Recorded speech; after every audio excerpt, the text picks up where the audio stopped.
Hello, my little ninjas. My name is Mike. This is my YouTube page, Mox News. And welcome to your Wake and Bake News at 7 p.m. I'm your host, Moxie. And tonight I just have a few videos for you, mostly about Afghanistan. In fact, it's all about Afghanistan and a hearing that took place today on Capitol Hill about Afghanistan. And it's it's fascinating to me when these people, meaning members of Congress and other war criminals, act indignant about holding someone accountable. Who's going to be held accountable? Who's going to pay the price?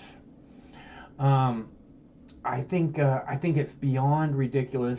It's clearly theater, and when they act like someone else is responsible, they're completely full of shit, you know, because all of them are responsible. Every member of Congress, every member of the White House, every member of the Pentagon, maybe not every member of the Pentagon, but if you have the ability to say something, you know, about a lie, about this is going to cost America thousands and thousands and thousands of lives, trillions of dollars, all for nothing, for absolutely nothing. And they're like, who's going to pay a price for this? Well, all of you deserve to pay a price. They say, who's responsible for the deaths in Afghanistan? And all I can think is, you know, well, and you know, they want to know who's responsible for the intelligence failure about the withdrawal of troops from Afghanistan, right? And I never heard anybody asking about whose fault is it, or you know, who's to blame for the security breach on 9/11. Right? For, you know, this incredible terrorist attack to happen on our own shores. Who's to blame? Who's going to pay a price for that? Because you would think somebody in our government, in the Pentagon, in the CIA, in the White House, would step up and say, this was my fault. I take responsibility. The buck stops somewhere. Bush, Cheney, Joe Biden, Obama, you know, Trump, Pence, you know, you have this loud microphone and you can say, look, this is all based on lies. You know, we have to get these people out of there. We have to act like, you know, we care. And that's the big problem, I think, here in Afghanistan. Is it nobody acts like they care. I mean, there's this pretend, you know, like, oh, we're leaving all these translators behind, and it's such a fucking horrific thing. Yeah, it's horrible. The thing is it's been horrible for the last 20 years in Afghanistan. And as far as I can tell, the United States hasn't really done anything about it. In fact, they've done drone strikes on wedding parties and all kinds of crimes against humanity. And if you think that makes the place better, you know, and if you think that you're not supposed to speak out against that, and if you're not asking who's going to be held accountable, who's going to pay a price for a drone strike on a wedding party, or a drone strike on a hospital, or a funeral, these are all considered to be war crimes. You're not allowed to bomb a hospital. You're not allowed to bomb a wedding party. You're not allowed to bomb funerals. There are rules to war. And those are all considered war crimes. So, you know, where is these people that are like, oh, who's going to pay the price? Who's to blame? Someone has to be held accountable. This has been going on forever. And I don't see you talking about, hey, we just drone striked a hospital. Who fucking blew the intelligence on that? Right? I don't see this like, someone needs to be held accountable for this.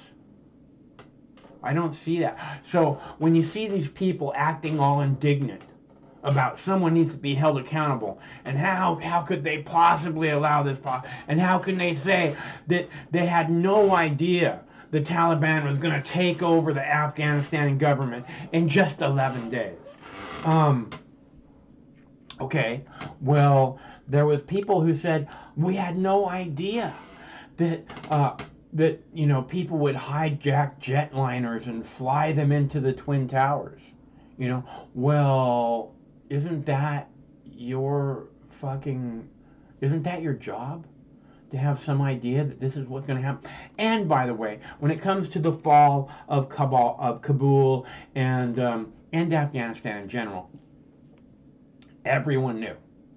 Everyone knew. The second the United States gets out of the way, the Taliban, the second, okay? None of this, we didn't know it was going to happen in 11 days. Bullshit. The second the United States military steps out of the way, everybody knew that the Taliban was going to rush in and take control of everything. Somebody has to. There's a massive power vacuum that won't last, and it won't turn out well for anybody. Things like sewage and garbage collection and all these basic things. These things need to be on schedule. And if there's not somebody there making sure that things run the way they should, not that I'm saying the Taliban does that. What I'm saying is that when there's a power vacuum, someone's always going to step into it. Always, always, always. And it generally is not going to take 11 days.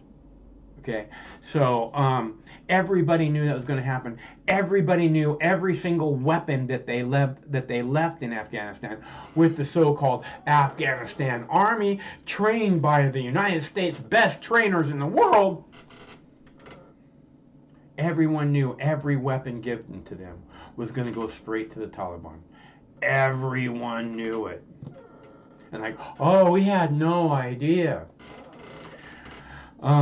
So, and it's not just Biden, the Pentagon, I don't see the Pentagon stepping up and saying anything different, but it's not just that either. Again, Obama, Trump, Bush, it really all begins with Bush, right? So if the buck's got to stop somewhere, then it stops with Bush, who allowed the worst terrorist attack in the history of these United States to happen on his watch. And I never heard any member of Congress saying this. Bush allowed this on his watch. Who's going to be held accountable? I never heard a member of Congress talking about that. And you would think that you would. You'd think that this is, hey, thousands of our people just died jumping to their deaths out of a skyscraper. Thousands of them. You would think somebody should be held accountable, right? And I don't see that happening. I didn't see it happen then. I haven't seen it happen in the last 20 years. And I don't see anyone, in the government saying someone should be held accountable for this fuck up. So when you do see someone saying that, understand they're completely full of shit. Because if they're not talking about the intelligence failure that led to all this crap, the intelligence bullshit that led to 1 million innocent Iraqis dying based on lies, a war of choice to make people rich, who's held accountable for that? We all know we were marched into Iraq. We're marched into Iraq. Trillions of dollars spent. It was complete and utter lies that were the basis of why we went into Iraq. Complete, totally fabricated by the White House and the Pentagon. Totally fabricated by the White House and the Pentagon. Lies that led us into war in Iraq. And where's the people saying who's going to be held accountable for these lies? Who? Where's that? Where's the military guys diving on their sword because they fucked up so bad? 1 million innocent people died. Right? Where are these people? You know, oh, it's so chivalrous to be a military person, to give your life in the service of the protection of this country. Not if you're lying us into a war that kills 1 million innocent people on purpose to make rich pieces of shit even more rich. There's no honor in that. There's no service to America. You bow down and suck the dick of whoever's got $1 billion ready to fucking invest in the military-industrial complex. That's who you people in the Pentagon are. Dick suckers. So we're clear. And complete and utter fuck-ups. Okay? Afghanistan's a fuck-up. Iraq's a fuck-up. 9/11 was a fuck-up. There's nothing in the goddamn Pentagon except for fuck-ups. Who's going to pay the price? It's a good question, don't you think? I'm just saying. Maybe I have it all wrong. It wouldn't be the first time. But let's play a video so that I can take a breath and heat up the bong, because that does sound pretty good, doesn't it? Here is a video about today's Afghanistan hearing. It was one of the members of Congress asking, who's going to pay the price for these soldiers dying, right? She's holding up pictures of the soldiers. I think they're all Marines. And she's, you know, saying, I'm here to represent the mothers of these children, you know. And you know, one of them, she says that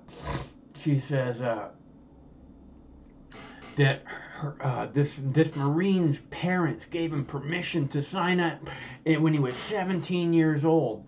You know, to allow him to enter the military, and you know, and then they're saying, and who pays the price? You know, whose fault is this?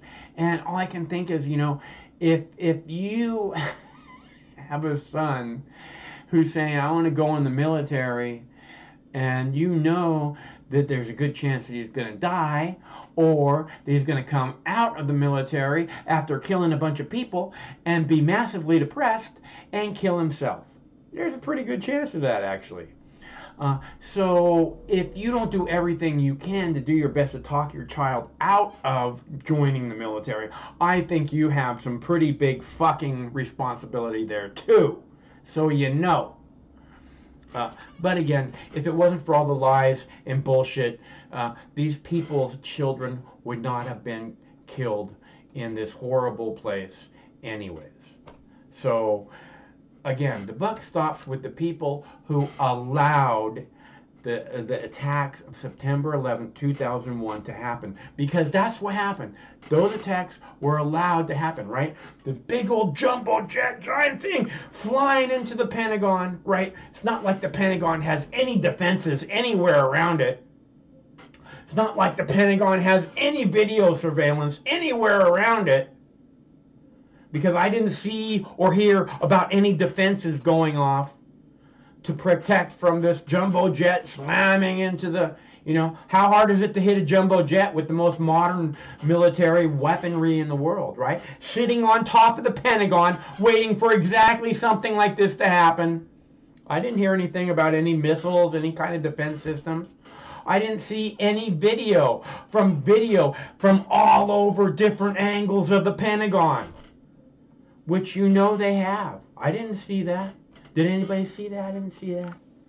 So, and the maneuvers that they say that these people took to hit the Pentagon would have been impossible for extremely experienced pilot to do, let alone someone that had never maneuvered a plane, really.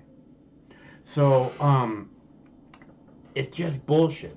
And nobody's like, oh, why wasn't, you know, who's going to pay the price for this jumbo jet hitting the Pentagon and no weapons, no defense weapons fired, and, you know, who's going to pay the price for that? This is a complete failure of intelligence, right? Because George W. Bush and Dick Cheney don't give a fuck about intelligence, because what they care about is making money off of killing people. Just like Liz Cheney. Liz Cheney loves making money off of murdering people, especially women and children. That's the best money of all, huh, Liz? Fucking killer.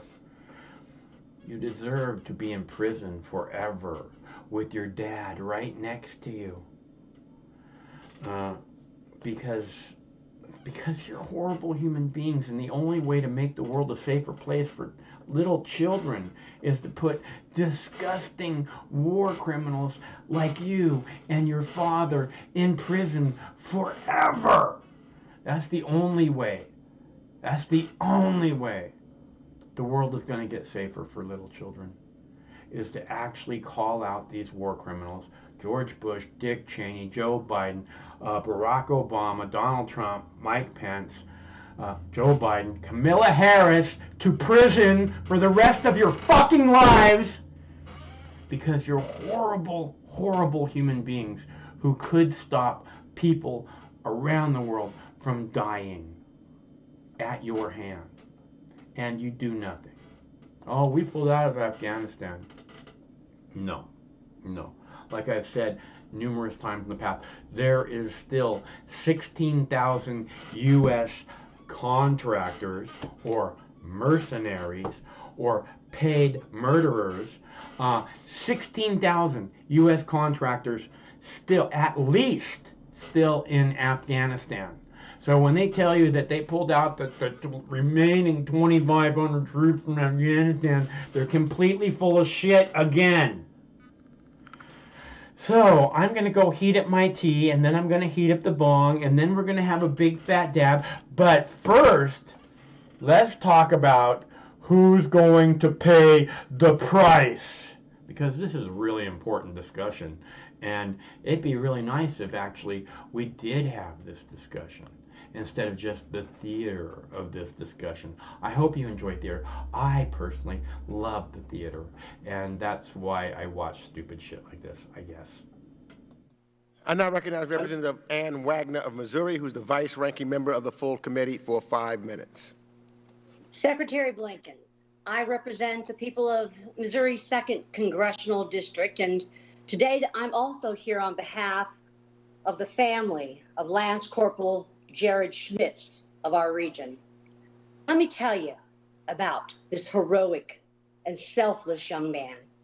Lance Corporal Schmitz from Wentzville, Missouri, was 20 years old when he lost his life in the terrorist attack at the airport in Kabul just days before Joe Biden's arbitrary deadline of August 31st. He was passionate about his military service. He was totally committed to making a difference as a U.S. Marine, and had gotten his parents' permission to enlist at just 17 years old. I don't believe that this hearing will allow us to truly understand why he and his fellow military servicemen and women were killed on August 26th of 2021. His family, their families, and all Americans deserve answers, sir. I am outraged to hear this administration claim its retreat from Afghanistan, its surrender, was a success.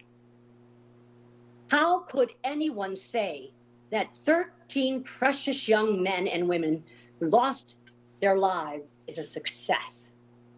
I'm not asking for my own peace of mind. I'm asking on behalf of the families. They're burying their sons and their daughters this week, and they deserve accountability, and they deserve transparency, and they deserve answers. The Biden administration outsourced the security of our military stationed at the Kabul airport to the Taliban. It was a total betrayal. You put the lives of our men and women in the hands of a brutal terrorist organization after you claimed that the Taliban would never even be in charge of the country. Then he said they would never be in charge of Kabul. He said we would never leave Americans and allies behind. It was lie after lie. President Biden wanted out at any cost. And that cost, sir, was 13 American lives and $85 billion in equipment, our Bagram Air Base, our United States Embassy, our credibility with the allies and the Afghans who stood and fought with us, and our national security and safety of our homeland. Make no mistake, Mr. Secretary, the Biden administration's egregiously inept withdrawal has left America and the world a much less safe place 20 years after September 11th. Secretary Blinken, will you honor these families and give the American people the answers they deserve in the wake of this ongoing disaster? Who will be held accountable? In your opening statement, you said the Taliban, you said several times, the Taliban made it clear we had to withdraw. The Taliban made it clear, or they would escalate. Now we hear in testimony, President Putin was dictating our counterintelligence. And you tell us NATO made us do it. Trump made us do it. The Taliban made it clear. Do you take any responsibility, Secretary Blinken, for this disastrous withdrawal, or do you still want to call it a success? Congresswoman, I'm responsible for the decisions that I make. I'm responsible for the actions of the State Department. I'm responsible for looking at any lessons to be taken from those decisions and those actions. I'm also responsible for being accountable for those decisions and actions. Ask you a simple question. And if you let me finish, please. The way that I'm accountable is doing exactly what I'm doing today, which is to you and through you to the American people, to hold myself accountable for all those decisions. And we made the right decision in ending America's longest war. We made the right decision in not sending a third generation of Americans to fight and die in Afghanistan. We did the right thing by our citizens in working feverishly to get every one of them out. We did the right thing by 125,000 Afghans to bring them to safety. And now we're working to do the right thing to hold the Taliban to the expectations of the international community, to ensure people can continue to travel freely, to ensure that the rights of Afghans are upheld, to ensure that they make good on commitments they've made on counterterrorism. That's what we're doing. Gentlewoman's time has expired.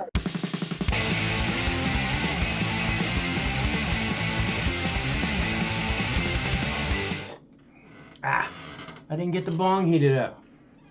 I forgot the torch was downstairs. I'm having to stay close to my girl. She's very ill. So I move everything downstairs and haven't been able to do some shows for a while. But Craig's been babysitting. He helped out on Saturday so we could do a show, which I really enjoyed the show on Saturday. If you guys weren't here, it was about, actually the title of the show was, Did Explosives Bring Down the Twin Towers?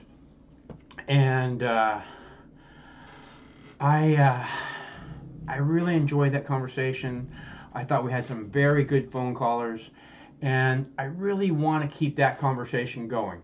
I think we will probably discuss the events of September 11th a whole lot more.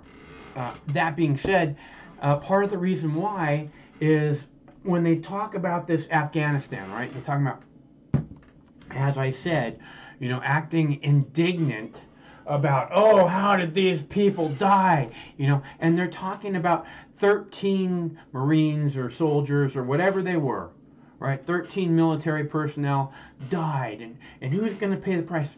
1 million innocent Iraqis died.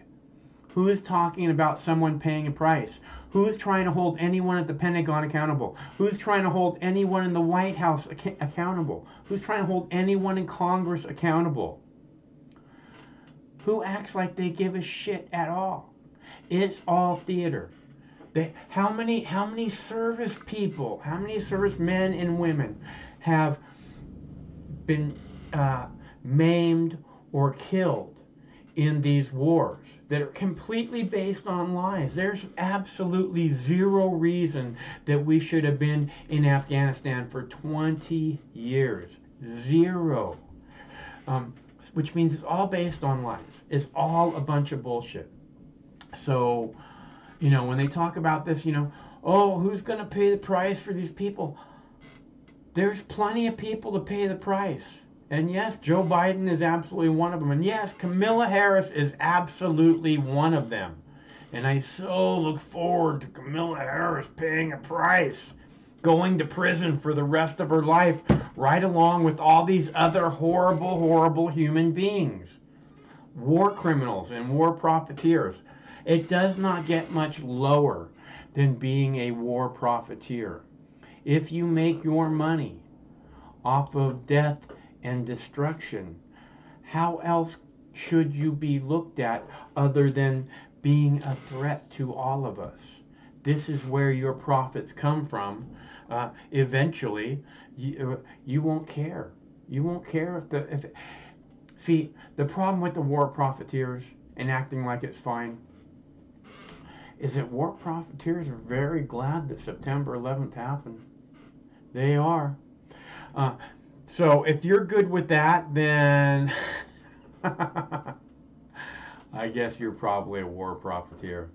War profiteers are glad September 11th, 2001 attacks happened, okay? And they look forward to the next attack on U.S. shores. War profiteers can't wait for that to happen. Many of them being billionaires, having the money to make, almost to finance pretty much anything they want to finance. And if you don't think that this is the sort of thing that they look at and think, hey, there's billions and billions of dollars waiting for us to scoop right up. If you don't think they think that, consider that. You don't understand the idea, the mindset of people that would war profiteer to start with.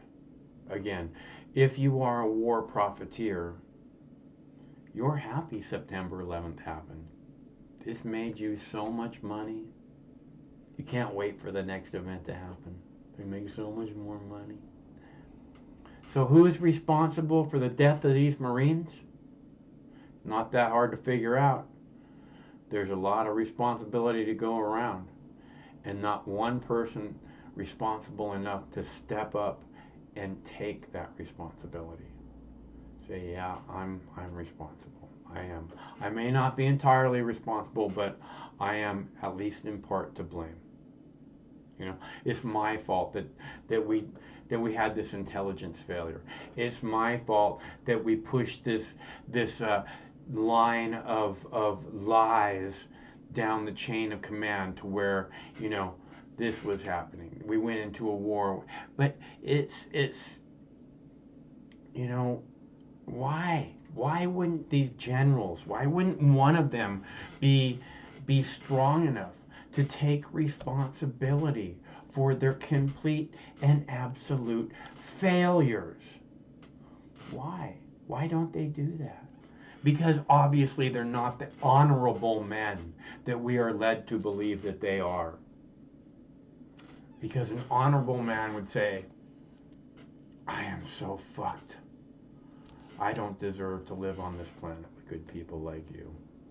I just murdered 1 million innocent Iraqis. And how many of the bravest of the brave of Americans did I kill so that I could make money? Whereas, these people are scum. They're as scummy as scum gets, right? And they want to act like they're better human beings because they have money.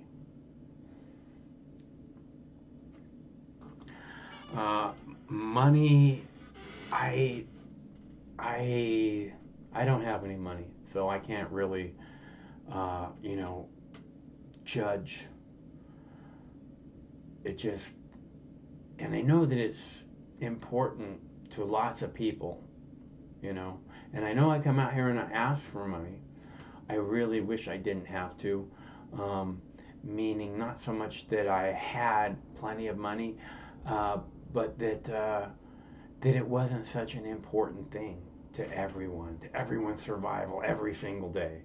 It'd be really nice if that was, if there was a better way, you know, because money and greed go hand in hand. And I just think humans are smarter than this fucking bullshit road that we've been led down. Again, this isn't the way our country has to be. This isn't the way our world has to be.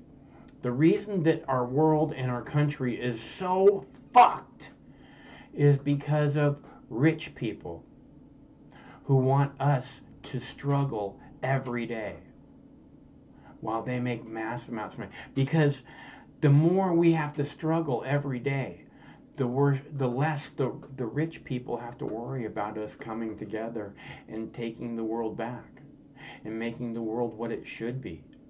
Because right now, what it is on the brink of destruction.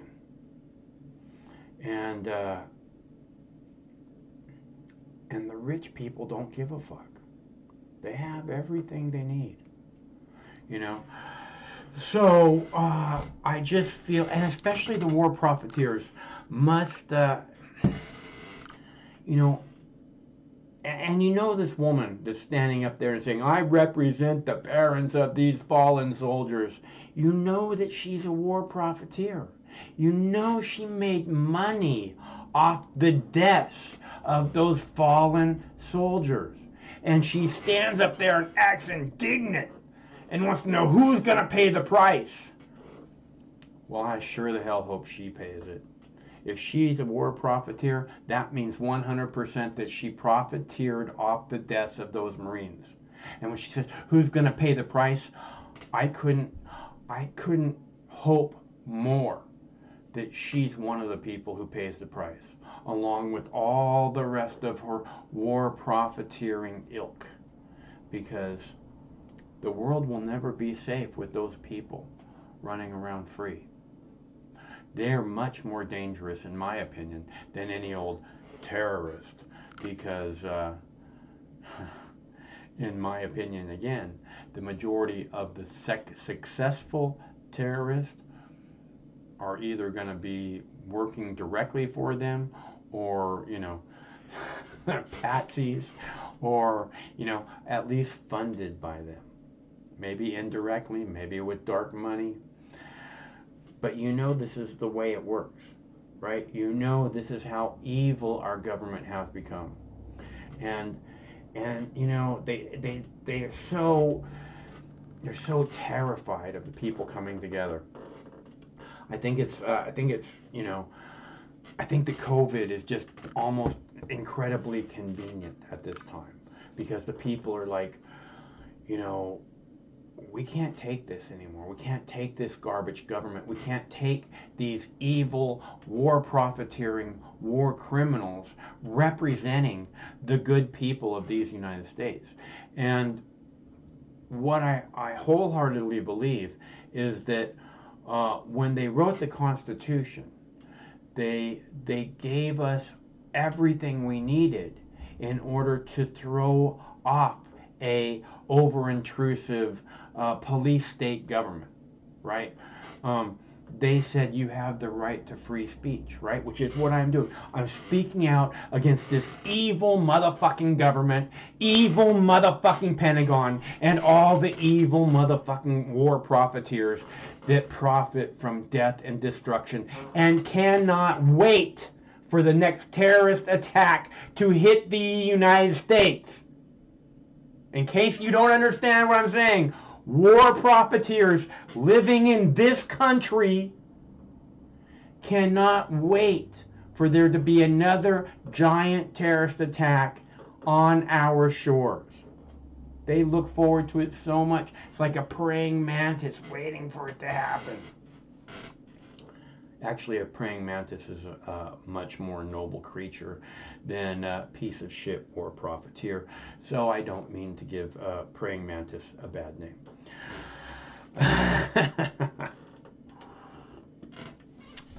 So I'd love to discuss it with you. If you'd like to talk about the numbers right there on the screen, 805-669-6397, 805 Mox News.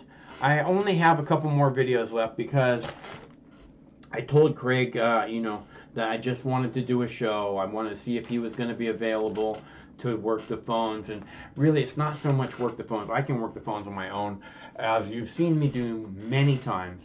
It's more, watch my girl dog, because she hasn't had a potty accident for 4 days. And I think she's really happy about that, and I know that I'm really happy about that. And I don't want don't want to lose that winning streak, and I don't think she wants it either. I think she's very embarrassed by that sort of thing. So it's good that Craig got to sit with her, because otherwise I wouldn't be able to do the show. I won't personally leave her side unless I know someone else is sitting with her. I don't even get to walk my Boo Bear, right? My Boo Bear has to be walked every single day, okay? Otherwise he just becomes massively depressed, and he starts to get all stiff and stuff. It's just not good. So he has to go out every single day, and I'm not even able to do that until someone's able to sit with the girl, because I just don't want to leave her alone for any amount of time at all. That's how sick she is. So that's why I've been doing what I've been doing. That's why we haven't been here so much. That's why I was really glad to do a show on Saturday. I was really glad to do a show on Saturday because it was September 11th, 20th anniversary. I hate this 20th anniversary shit. Again, that's something the war profiteers are out fucking toasting champagne and flute glasses, talking about the 20th anniversary of 9/11 attacks. Woohoo! That's who war profiteers are, okay? And they are a threat to our entire planet, to our species. If they have their way, they'll murder half the people on the planet. Gladly, as long as they make a buck doing it. This is the kind of people that I'm talking about. This is why I'm so down on this people. This is why I want every member of Congress to go to prison, so that we don't have to worry about war profiteers occupying our government anymore. It's why every member of the White House, everybody who's sat vice president, president, and then, like people like John Bolton, right? Mike Pompeo, what was the name of that piece of shit that was head of the CIA when the 9/11 attacks happened? Big old lard ass. Yeah, that's what his name was, big old lard ass. These people are as evil as it gets. And they all profit off of war. You know for a fact. So how can we allow people like that to exist, let alone be part of our government? These people have to go to prison. If you care, people are like, oh, we care about the children so much. Not if you're allowing war profiteers to run around free. You could give a fuck about children. What you care about is sticking your nose up somebody else's snooch. Saying, no, we're in charge of your pussy.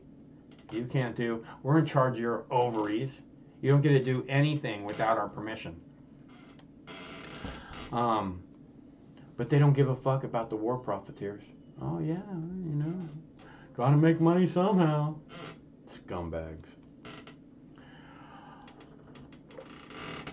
Where were we? I think we're about to take a bong hit, something like that. I know, I'm gonna heat up the bong and think about you people, discuss amongst yourselves what we should do about the war profiteers, and I'll be back to have a fat puff with you beautiful babies. On Saturday I took a big fat puff for Jackie Cat because she's the only person that actually, sent me anything during my time off. It's not really time off, is when I can't make shows. She was so nice as to send me a donation telling me how much she missed me. She's so nice every week, and she just always gives it. So I'm going to do another dab for Jackie Cat, because if anybody, she definitely deserves one. And I will be back in about 90 seconds to puff with you all. So get ready. Heat up your dab rigs now, boys and girls.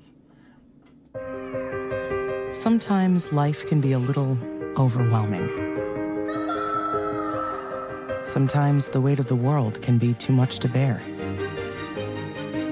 Sometimes you need to stop worrying and take a deep breath. Sometimes you need cannabis. Introducing Brightside, high-quality cannabis delivered right to your door.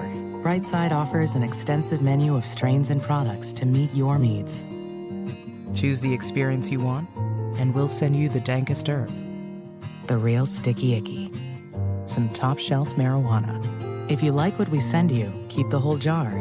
We'll even include some nugs for you to blaze. As part of Discovery, you'll get to try new strains and products. Side effects may include euphoria, increased appetite, uncontrollable giggles, elevated sensitivity to musical dopeness, and reduced anxiety. Tetrahydrocannabinol may also induce feelings of existential well-being and relentless optimism. With a Brightside subscription, you can get it once a month, once a week, or whenever you want, all at a price you'll like. And yes, this is a real company. Do you know who I am? You're the wizard. Ask your doctor if cannabis is right for you. It probably is. Keep it Brightside.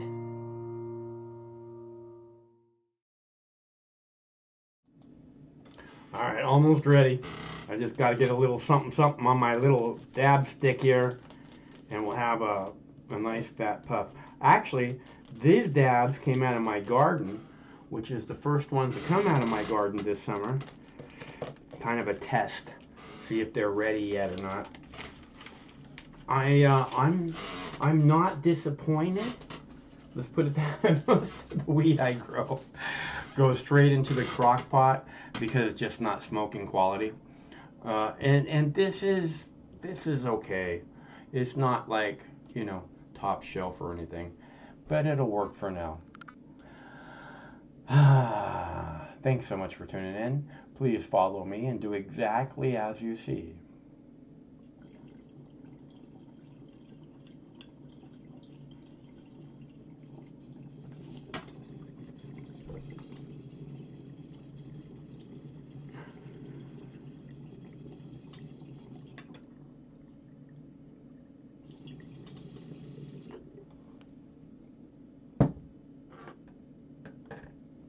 Or Jackie Cat.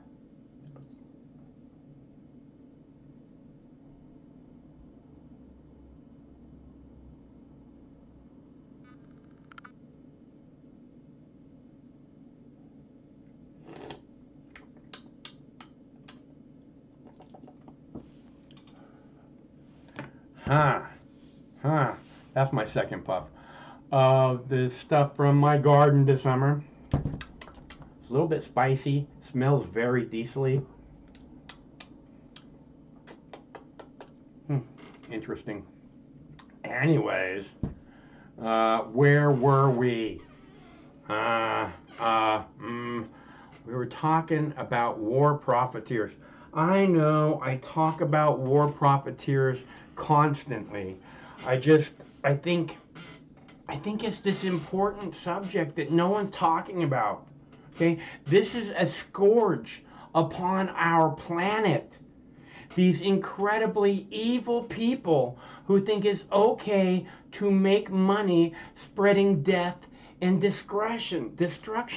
These people have to go to prison in order to make the world safe for little children. I don't know how many times I can repeat this same thing. And nobody talks about it. Nobody. It's not a thing. It's not a thing. That guy's crazy. which may be true. I may be crazy, but war profiteering is absolutely a thing. And there's lots of people who do it. And if you care about little children being safe on the planet, then you should think war profiteers need to go to prison. Because they don't care if they murder children. They just care about making a profit. Children, women, old people, hospitals, sick people, dying people. They don't care. They could care less who the bombs are falling on. All they care about is that the bombs are falling, because every time one of those bombs falls, a new one's got to get made, and a new one's got to be sold to the U.S. military, and that bomb is going to have so much profit attached to it. We're going to be rich, baby. So rich. You think they care about if it drops on women and children, schools, hospitals, wedding parties? You think they give a fuck? Do you? I'm just wondering. I'm just asking the question.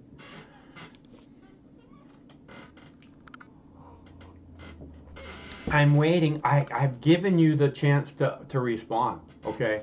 Oh, look. Oh, look. Hello, caller. Hey, Mike. How are you doing tonight? I'm fine. I got to take my dog for a walk. And, Pardon? I got to take my Boo Bear for a walk, and oh, good. My girl hasn't had a potty accident for 4 days, so excellent. I got that going so for me. You've just been real attentive, and then when you notice that she has to use, to go outside, you just get to the door real fast, and she just kind of goes outside so that she doesn't get has to wait. She can't walk right now. I have to pick her up and carry her outside. She's very shy. Like, we have the shed in the backyard. She used to go out behind the shed all the time to get some privacy. So, or the other side of the house, whatever. So I think that what would happen was, I'd be like, just let me know when you're ready. Just let me know, and then I'd leave the room for 2 minutes, and I'd come back, and she's wallowing in turds. So, but we haven't had that for 4 days, so I think that's a really good thing. Yeah.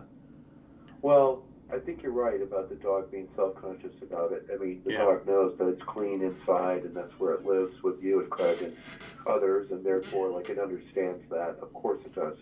So I'm glad you're on top of that, and I'm sorry that the dog isn't doing so well. I hope it recovers. As long as she's eating, I brushed her teeth today, and then she she does this smile thing, like she does this thing like Elvis where her lip goes up, so she was all smiley after I brushed her teeth. I thought that was pretty cool.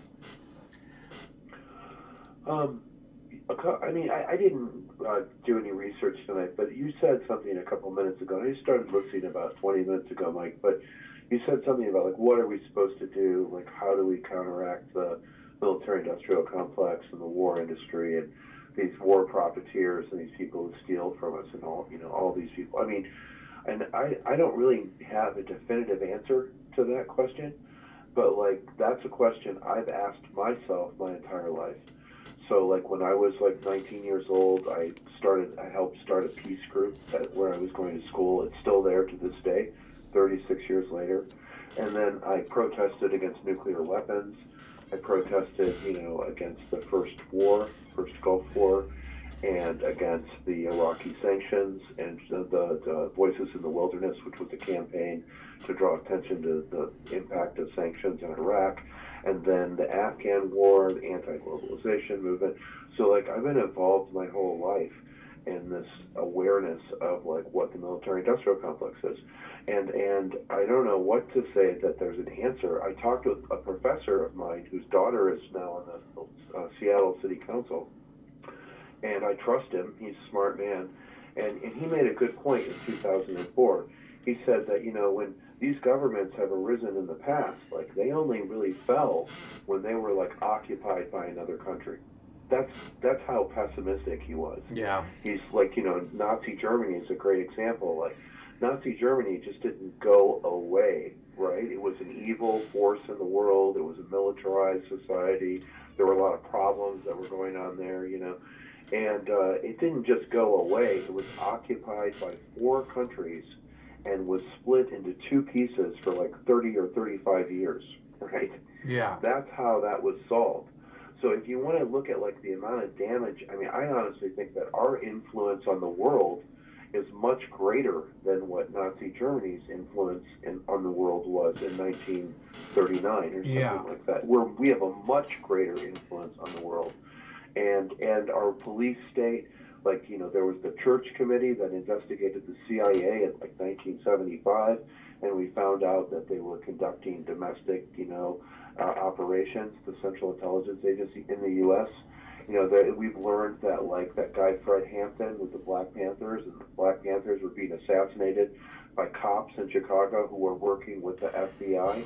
We have fusion centers after 2001. And so, I mean, I guess what I'm saying is I don't know what any person has to do or should do, but what they can do is just be aware of the issues, right? Like, go to antiwar.com, often go to antiwar.com, and that's a libertarian site, mind you, and they very diligently list all the articles every day that are talking about U.S. imperialism and war around the world. So educate yourself, and then, if there's an opportunity for a reader or viewer or whatever to participate in an anti-war action, just do it. If you have a chance to participate against and to speak out against war, do it. And these companies are like, they're super ubiquitous. Like Boeing, for example, is one of the top 3 or 4 contractors, military contractors in the United States, is like a huge employer in Washington State, Mike, right where we live. Yeah. And I've often mentioned to you that Fort Lewis is the 5th largest, down near Tacoma. It's the 5th largest military base, U.S. Army base on the fucking planet. It's the 5th largest military installation on planet Earth. And it's a very, very large place, chunk of land. Huge. Yeah. Yeah, it's like the Air Force and the Army and, 120,000 retired people who live around there. And it's just completely integrated into the military. That whole area is.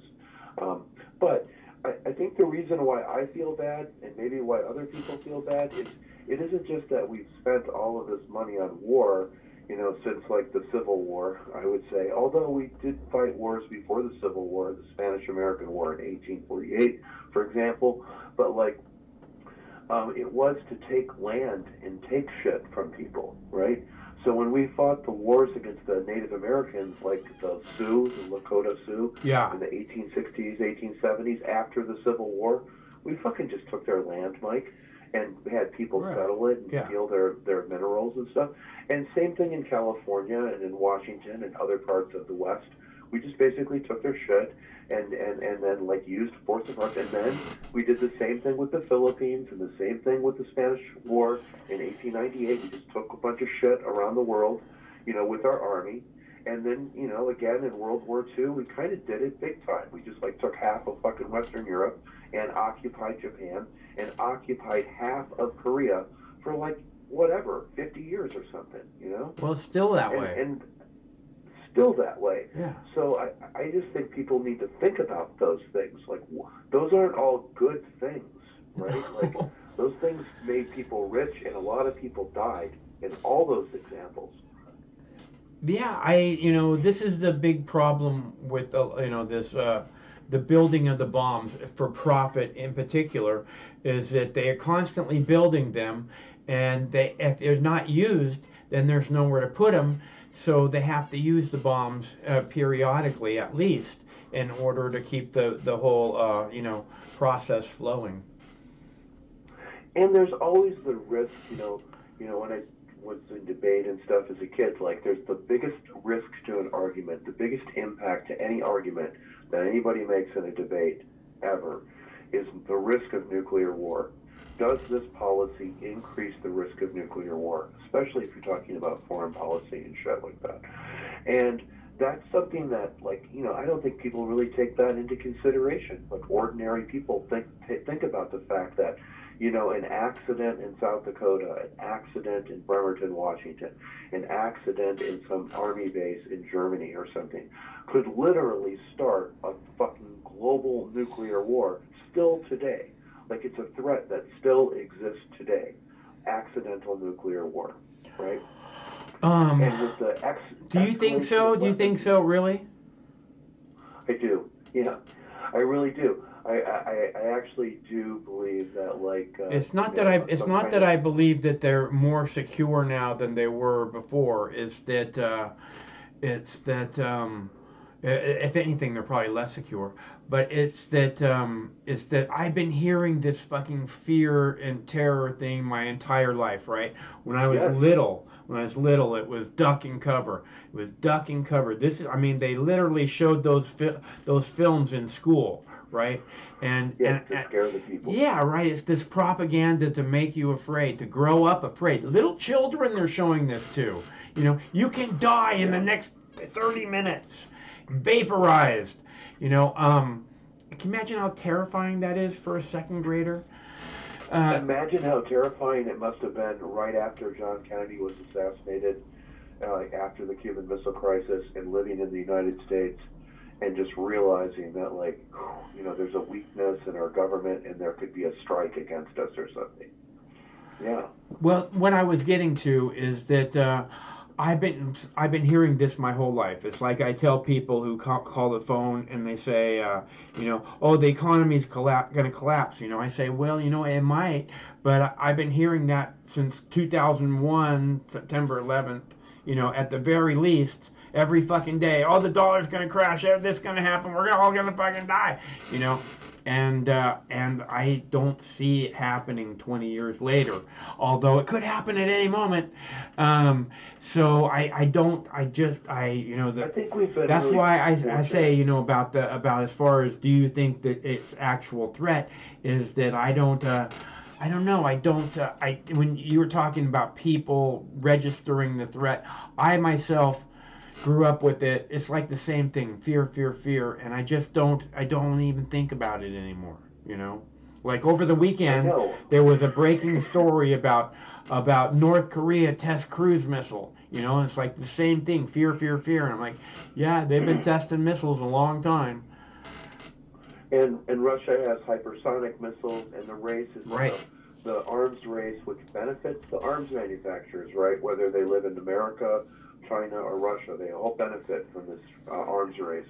So they take the arms race into space, right? Right. So now they'll be creating satellites that could disable other satellites, giving one side an advantage over the other.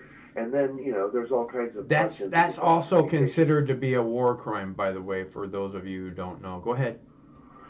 Yeah, so that is like the next place, right? So they, just like in the 1960s, they used the Apollo program and the race to the moon as a justification for doing all of this military research and development and developing these new weapons. It was all kind of done under the guise of like, oh, we're just kind of trying to go to the moon. And now it's not even public. It's not even like we talked about the other night. It's not even the government keeping its own records in order and knowing how to go through their own data and stuff. It's the same thing with the space race. So we've privatized NASA, and now like Elon Musk and, you know, Jeff Bezos and Richard Branson or whatever these people, you know, and even Russian companies are manufacturing rockets for NASA. Like NASA can't make its own rockets. Yeah. And they're the ones who are profiting, and they're also the war profiteers. Like Elon Musk makes fucking rockets, right? Rockets for payloads that have like surveillance and military technology in it. He may be launching Starlink as well, but he also makes money off of payloads with defense contractors that are secret payloads. So it's all tied together, this big tech and the military. But I don't really know what we can do about it. Like I said, I don't know. I mean, yes, I think there should be like war crimes. You know, like in Guatemala after the Civil War, they had like war crimes tribunals where like, war criminals were put on trial, and the public would sit and listen to like the public make accusations against these colonels and generals about all the war crimes they committed in the highlands of Guatemala. And we need something like that. And that would actually give us, I think, more prestige in the world too, right? Because all these countries that we fucked over for the last, 75 years, they might appreciate like seeing some accountability. The American people holding their military and political leaders into account, make them accountable. We don't do that in this country. Yeah, I Nobody's agree. held accountable. I agree. I think that a lot of people around the world would look at that, and this is what I keep saying, and say, hey, it's a new day in America. They're actually stopping this shit. Because if we put all these motherfuckers on trial, then the people who come after them will realize you can't do this. But right now, the people who come after these fuckers come in, and these fuckers are doing this shit, and they go, this is how it works, pal. Get on the fucking, get with the program, and then everybody's fucked. I think since 9/11, like, what's happened is that like the external targets like Afghanistan and Iraq, like they were really like they were occupations, right? But the Patriot Act, after the Patriot Act, they kind of there's this war on terrorism, right? So instead of having a war on some other country, it's basically a war on the American people. So they turned their lenses inward to the American people, and that has just been going on and accelerating in the last 20 years. First, it started like with Islamic terrorism, Yeah. and then it shifted after Occupy Wall Street a little bit to anarchist, right? And now it's shifted again to people who participated in like that demonstration in Washington D.C., like people who are on the right. Right now, they're the target. I think it's worse than that. I think it's anyone who's speaking out against the government at this point. Talking about vaccines, talking about all kinds of stuff. You are now the problem. So that's the next thing, right? It starts with 9/11 and the Patriot Act. And now, 20 years later, the phase 2 is like the COVID crisis thing, right? Mm-hmm. Which can be, and it's a war. Like I read an article earlier today talking about all the times that the media has used a war metaphor to describe this disease, right? It's a war on this this disease. Yeah. Right? It isn't, and the way that they use the metaphor, it's like marching against an enemy. Like this thing is a natural thing, supposedly. It exists in the world that we live in, and we need to deal with it, right? But yeah, and people that are anti-vax are war sympathizers or harboring war criminals. If you have any kind of your own opinion, then in this war, as Chris is saying, then you're the part of the enemy. You need to be whatever it is you need to be. Maybe shipped off to a camp or something. Yeah, go ahead. Glenn Greenwald today posted a YouTube on his Glenn Greenwald page. He's got a YouTube page now, right? Yeah. And he posted a video on his YouTube page today about how I think it's a Democratic congressman, but it's a congressperson who is trying to change the language of the Patriot Act, where it defines what a terrorist is as like some external enemy to the United States, to also include domestic enemies of the United States. Yeah. So it would mean that all of the ways that like the intelligence agencies can use to track a person who is described as a foreign terrorist could be applied to domestic terrorists.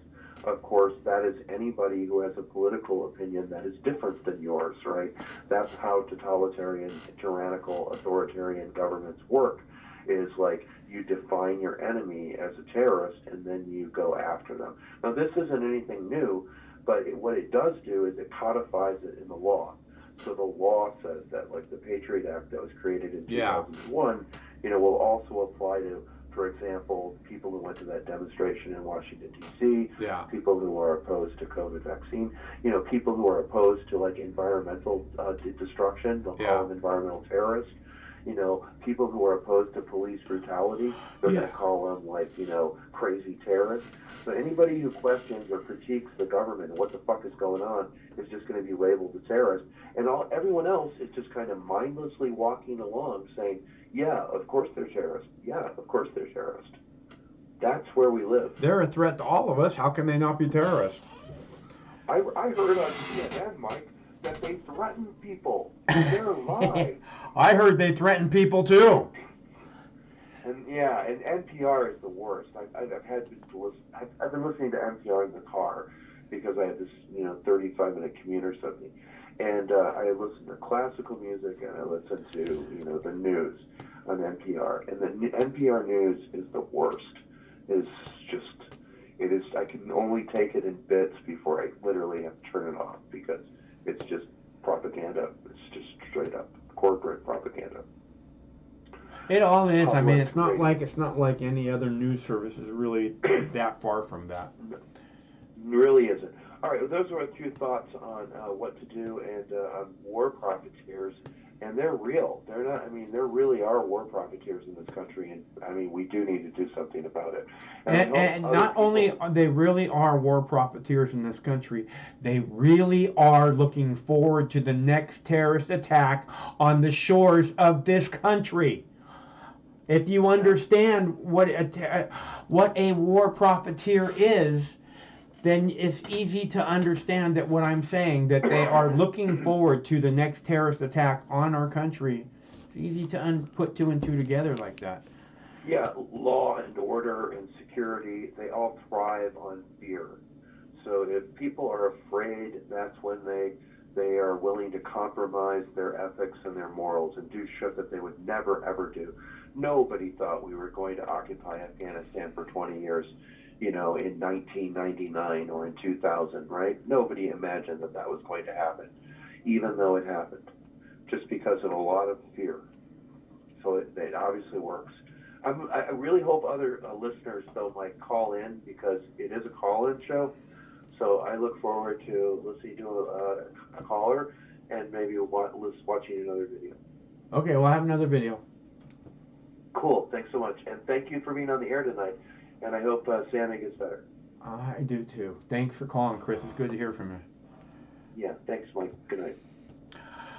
So, unless we have another caller, I do have an interesting video from the hearing again today.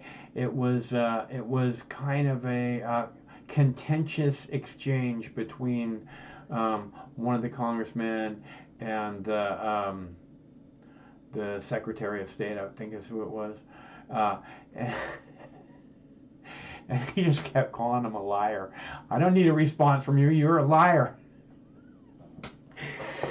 He's just pounding him. You're this. You're this. And the guy's like, may I respond? He's like, I don't need to hear a word from you. You're a liar. A liar. A liar. You know that Henry Rollins song? Liar. Love that video. So, since we don't have any callers, and as Chris was saying, this is a call-in show, I need to heat my tea up. So I'm going to go ahead and play this video of the congressman saying to the Secretary of State, "You're a liar, a liar," because that was actually my favorite part of the hearing. So I figured, what the heck, man, I'll play that for you. And the other video from the hearing was important because, again, there was a discussion that we need to have around that. If you missed it, you might want to go back and check that out because, in my opinion,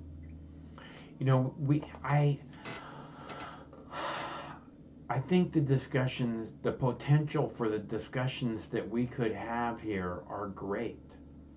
I know that in the past, my video post, just in the text post, have had some of the greatest discussions you'd ever want to get involved in, and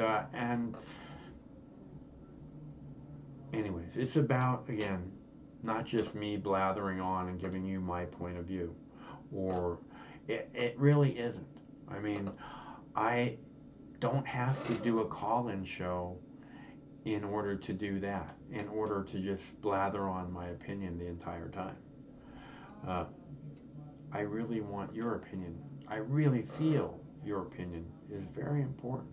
That's why we put the telephone number up there, so you know. Here is clip number 3 from today's hearing on the withdrawal of troops from Afghanistan, in which Congressman is telling the Secretary of State that he's a liar, a liar. I now recognize Representative Brian Mast of Florida for 5 minutes. Mr. Secretary, as the transcript, the leaked transcript, as you referred to it, says, did the President Biden work with the coward exiled president of Afghanistan to manipulate the intelligence about the Taliban?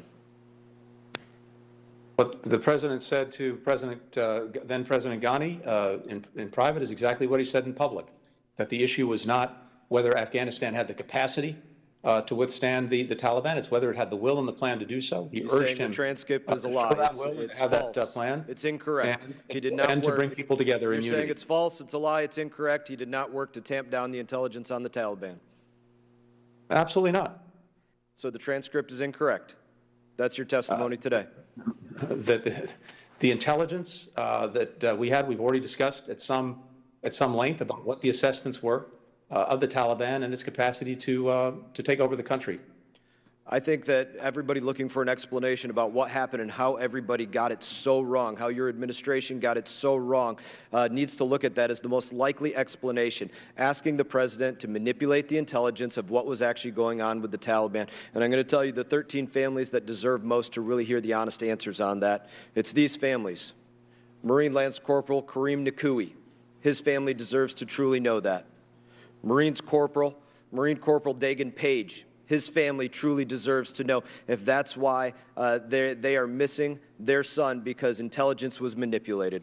Marine Lance Corporal Riley McCullum, 20, wife expecting their first child. Sister said he was going to be the best dad ever. They deserve to know if that's what happened and that's why everything went so wrong. Marine Sergeant Nicole Gee, 23 years old. You can see her there holding a young child. Her family deserves to know if that's why everything went so wrong, because that intelligence was manipulated. Marine Lance Corporal David Espinoza, just 20 years old. Family deserves to know if that's why everything went so wrong, is because the intelligence was manipulated. Marine Corporal Humberto Sanchez, just 22 years old. Mother said, my kid was a hero. That's what was said. That's what his mother said. Deserves to know if that's why everything went so wrong, because the intelligence got manipulated. Marine Lance Corporal Jared Smits, just 20 years old. Family deserves to know if that's why everything went so wrong. Marine Corporal Hunter Lopez, just 22, son of 2 sheriffs, plan to follow in their footsteps. Their family deserves to know if that's why everything went so wrong, is because you all worked to manipulate the intelligence of what was going on the ground there. Marine Corps Staff Sergeant Darren Hoover, his family said, I love you, son. Check in on us. We will try to make you proud. They deserve to know if that's what happened, if that's how everything went so wrong in Afghanistan.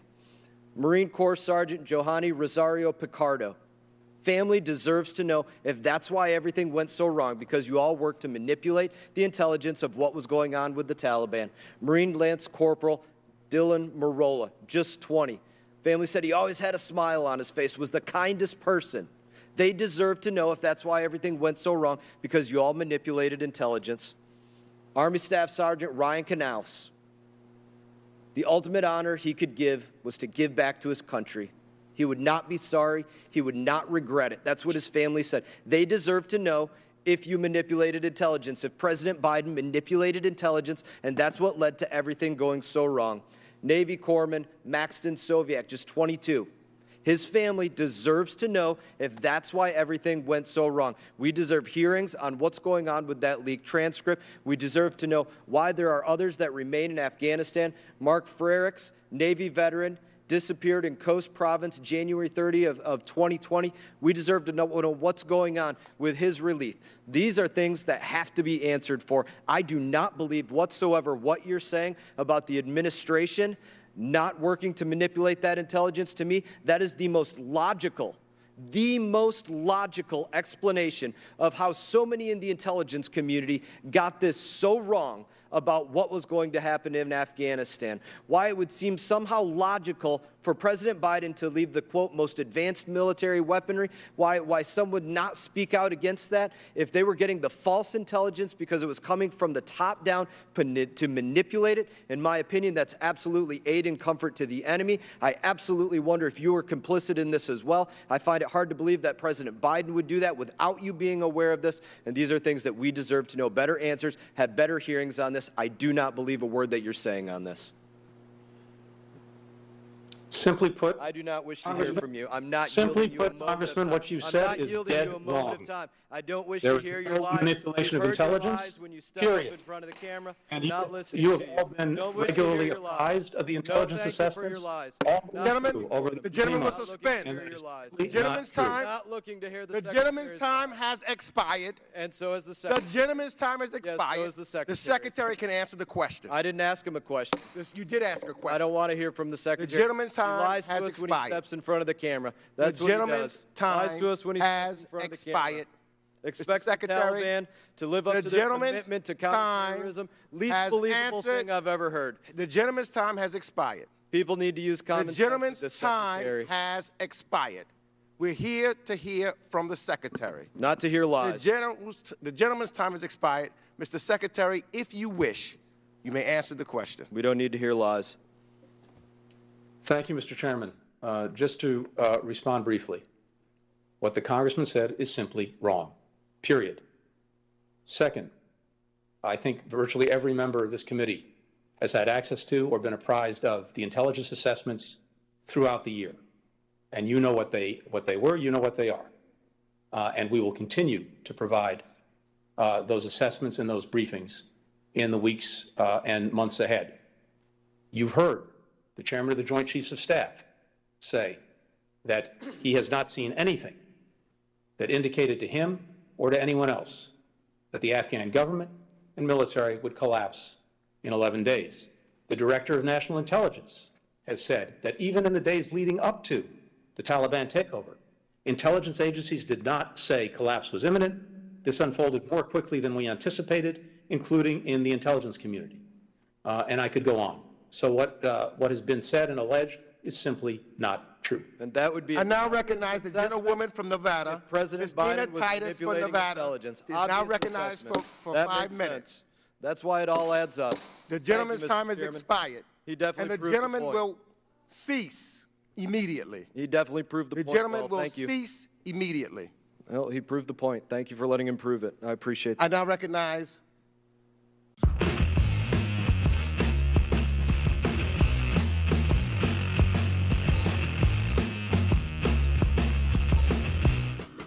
Fucking tiger.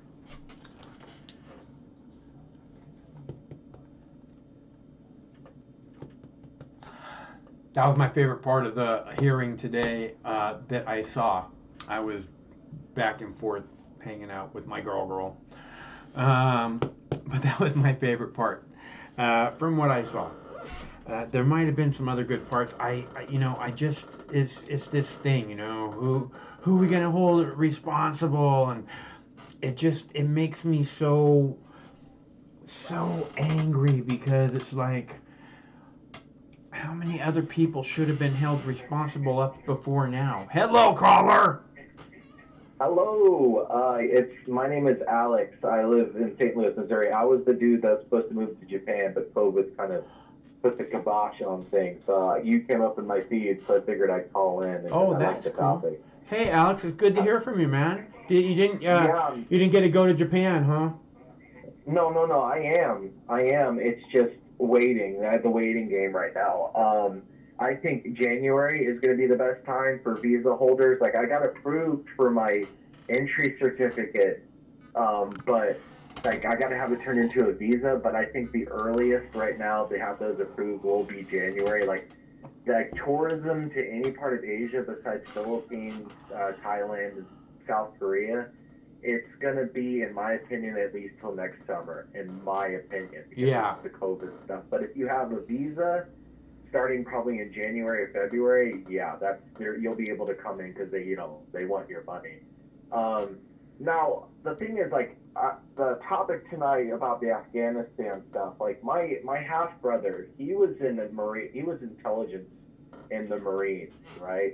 And, you know, everybody that wants to talk about, like, how bad Afghanistan was and yada, yada, yada, we shouldn't have been over there. And I'm like, well, I'm kind of sick of hearing, like, oh, how bad it was. I'm not saying I'm sick of hearing about it, but, like, what's the solution? And I think the best solution Well, it's not so much that we shouldn't have been over there as that we shouldn't have been over there for 20 years. Yeah, that's the thing, too. Yeah, that's the thing. Like, we shouldn't have been over there for 20 years, and now that we were there, you can't just cut them off. It's like cutting off the heroin out of cold turkey. That's just going to happen. Well, it's like I said earlier, you create a power vacuum, and somebody's going to come immediately into that space. Yeah. Yeah, like, I think the best thing we should do, because, I mean, they're cozying up to the Chinese, and the world is not cool with the CCP right now. Not the Chinese people, the CCP, right? Chinese people are cool, but, like, the CCP is the fucking problem. The best thing we can do in the Middle East and China right now is the people that don't work with our allies or a united world for economics or whatever, is to push their shit in prison sex style economically. Cut them off. I mean, a lot of people could say, oh, that's immoral, that's mean, people were... Are you saying you don't want people working with the Chinese government, like the Silk and Road Initiative? Yeah, the Belt Road Initiative. Yeah. Just cut them off economically. That is the best thing to do. Push their shit in economically. So any country that's working with with China on this Belt and Road Initiative should somehow be sanctioned. Yeah, because like my Well, there's like 100 countries working with them on this thing already, and the United States was invited to be part of it also. Yeah, and my thing is and there's a handful of countries right now that are giving China the finger. Australia, New Zealand, a couple other countries as well, and they're also giving Google the finger too. But that's a different story. Like, my thing is this: like, it's really ironic. Like, all that money and resources and things that the Taliban are taking that are American things are all going to China and getting reverse engineered to be used for their defenses and their offensive and their military. It's like, that's what the Chinese have been doing. Not the Chinese, the CCP has been doing for over a decade now. They just steal technology. Just push their shit in economically, cut them off. And that's the best thing to do. Like, because you're right, we shouldn't have been over there for 20 years. And like my roommate said, because we are both politically not aligned the same way, he's very socialist, I'm on the right, but it's whatever. We have to work together, we live together, it's no big deal, we're jaded millennials, right? And it's what does that mean? But like, basically we all live, I mean, we are all jaded, right? We all live in the world, we all have to get along, we put our politics, religions, everything aside, because we all have to get along because it gets in the way of business. But what does it mean? Life. What does jaded mean to you? Just to me personally, kind of a burnt out, like, okay, yeah, you've been trying that for so long. It's that cynicism, like, okay, you say it's going to work. Yeah, sure, I'll believe it when I see it. See, that's the way that I am. Earlier we were talking, I was saying that, I've been hearing this thing about how, the dollar's going to crash ever since I was, since 2001, September 11th. At the very least, the dollar's going to crash, we're all going to, and it's I think the people who say shit like that are jaded, as where I look and I go, look, I've been hearing this for 20 years, okay? So maybe you should take a breath. Go ahead. Yeah. The dollar isn't going to crash. What's going to happen is all the boomers are going to die off and the market's going to dip. It won't crash. It's just we do not have enough people to buy back into the market to make it go back up to the level it was. Yeah, because like I said, as the boomers start dying off, the market will dip, and there will not be enough money in the market to buy up all the pensions that the boomers are selling off because there's too many boomers. Well, what about, see, you seem to be very divided, right? You want to put, and this is one of the things that I point out a lot, you know, when it comes to, like, I've been talking a lot about protesters because it's very important to me. It's a matter of freedom of speech. And I keep saying that when you point at this group over here and say they're the problem, no, they're Americans exercising a proud American tradition of going into the streets and demanding that their representative government hear their voices. You know. Okay, and, but would you disagree that we all have to work together within the system, though? I mean, the boomers I were think left the a bunch system. of I think money the by their system's. families. I think the system's broken and it doesn't work, and there's no reason for us to try and do that. What we have to do is come together, and the only way we can do that is by not attaching labels to people. We're all Labels Americans. Are inevitability. No, they're not. Defining No, they're not. characteristics in each generation. No. Again, it's so easy to go, oh, you're one of those. So I can now ignore what, and the whole purpose of attaching a label is so that you can go. It's about characteristics. Okay. It's about characteristics. Certain people act certain ways. And certain cultures are different from other cultures. Doesn't make them bad, it just makes them all different. Like my mom is a boomer, my dad's Gen X, I'm millennial. We all have different beliefs. The millennials grew up with the television and the internet. The Zoomers grew up in the internet. The generation that came after mine, they grew up without the television. So therefore they grew up in cyberspace, and then the alpha generation will grow up in the Internet of Things. And each things will have defining characteristics of each group. It's not a good or a bad thing, it's just a characteristic. No, it's a bad thing to label people because it divides us. Okay, we don't have time. We do not have time to be divided anymore. Okay, you can go, oh, we're the ones who have the solution, and you're the ones who screwed everything up. So there's no reason for us. This is never going to work. As where we go, what is it that we need to do? Not what is it that the millennials need to do, and what is it that the boomers need to do? No, what is it that we need to do? What's that? And then it was reinvested. Okay, well, the greatest generation or World War II generation let the boomers inherit all the money when they die. And then the boomers will not do the same for the later generation. Therefore, not working with everyone else as you say we need to do. You're talking about stuff that may or may not happen. Okay? And when you're saying not happening. When you're saying that they're not letting people do this, okay, then what we need to do is all come together and talk about the way it should be. As opposed to, what I'm saying. Yeah, well, but you're dividing everybody down into groups, and when you do that, the main purpose of doing that is to disregard this person's voice. They're one of them. No, it's not they don't get it. There are certain characteristics in each group, man, and that's not something that can be avoided. Sometimes division can be a good thing because it shows what cards people are holding. Right. So when they show their cards, then we can go, okay, yeah, we knew you were one of those. No, we could say, okay, well, this is what you're doing, and this is what we're doing. Mm-hmm. And then every person in every group plays the game differently. Would you disagree? I think everyone has somewhat different opinions, although it seems like there's an awful lot of groupthink going on, you know? Well, groupthink actually can be good and can be bad. I agree. If you're saying, hey, we need to come together to figure out what it is we need to make happen right now before the planet goes extinct, you know, then yeah, that's an important part of group. What's that? The planet's we're not going to go extinct anytime soon. Why do you believe that? Because those are indoctrination terms. There is no goddamn drinking, there's no fucking drinking water in this country. You don't understand what's happening, Mr. I'm you know, a millennial, so I'm up to date on everything. There's no goddamn drinking water, dude. How is there no drinking water? Please tell me, because I would like to know. Okay, have you looked at the drought that's going on in California, the breadbasket of America?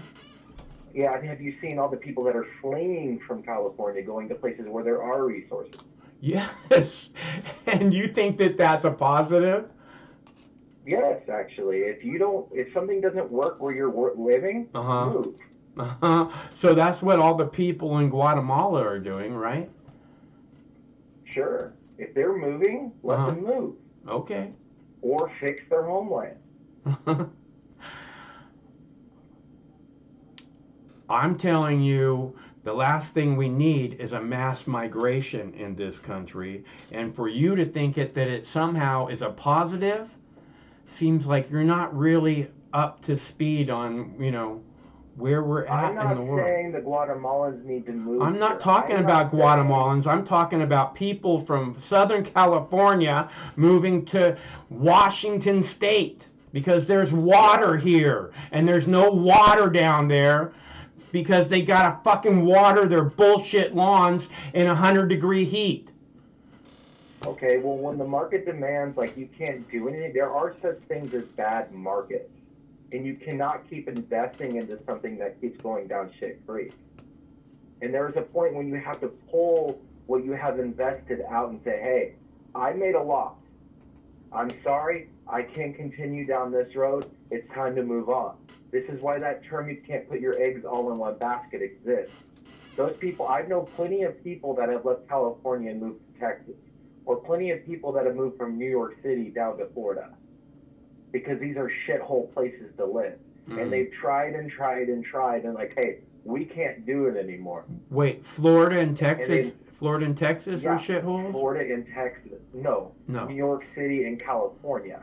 But Florida and Texas, where you can't get an abortion even if you've been raped or in matter of incest, you can no longer get an abortion there. If that's where they want to live, that's where they want to live. That's why each state governs itself. If you don't want to live in a place that doesn't have abortion, don't live in Texas. No, I don't want to live in a place where people think it's okay to say you can't have an abortion if it's a matter of incest. Okay? What kind of inbred, fucked up people act like that? Then don't live in Texas. Yeah, don't worry about it. It's not going to happen. Then don't live in Texas and don't give Texas your time. Because eventually it will dry out and people will leave if they don't like it. Because there are plenty of people that I know that moved to Texas that moved from these places, and they had friends that moved away from these liberal places, like California or something. And they're like, well, we can't take how conservative it is here. So they moved back to California. And because they don't like it there. Each state governs itself independently, or is supposed to. If you don't like something somewhere, I lived in Kentucky. I'm just asking you, what kind of inbred rednecks think you shouldn't be allowed to get an abortion if your father fucking raped you at 12 years old? And I'm giving you a solution.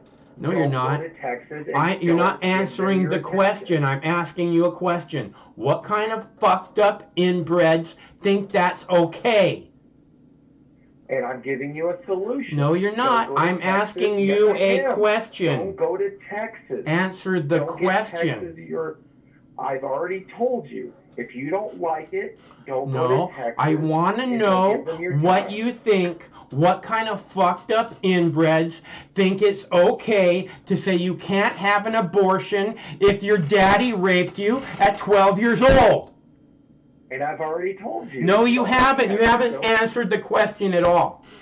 I'm asking you what. Don't go to Texas and don't give them your attention. Don't give them your tax dollars. Don't do that. If you don't like something, don't complain about it. Do something about it.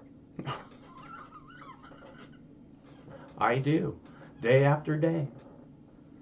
Oh, yeah? And what is that? I would like to know. I bring attention to topics exactly like this, okay? And in case you're not familiar with my work, I am. I've watched your work for several years. okay, well then you know that the Mox News was mentioned on the Rachel Maddow show. You know that Mox News has had videos posted and put on television by multiple different news outlets. Is that right? You know that Mox News video posts have been on the front page of YouTube over a dozen times. Okay? Yeah, and I know the algorithm's butt fucking us all because we can't see what we truly want to see.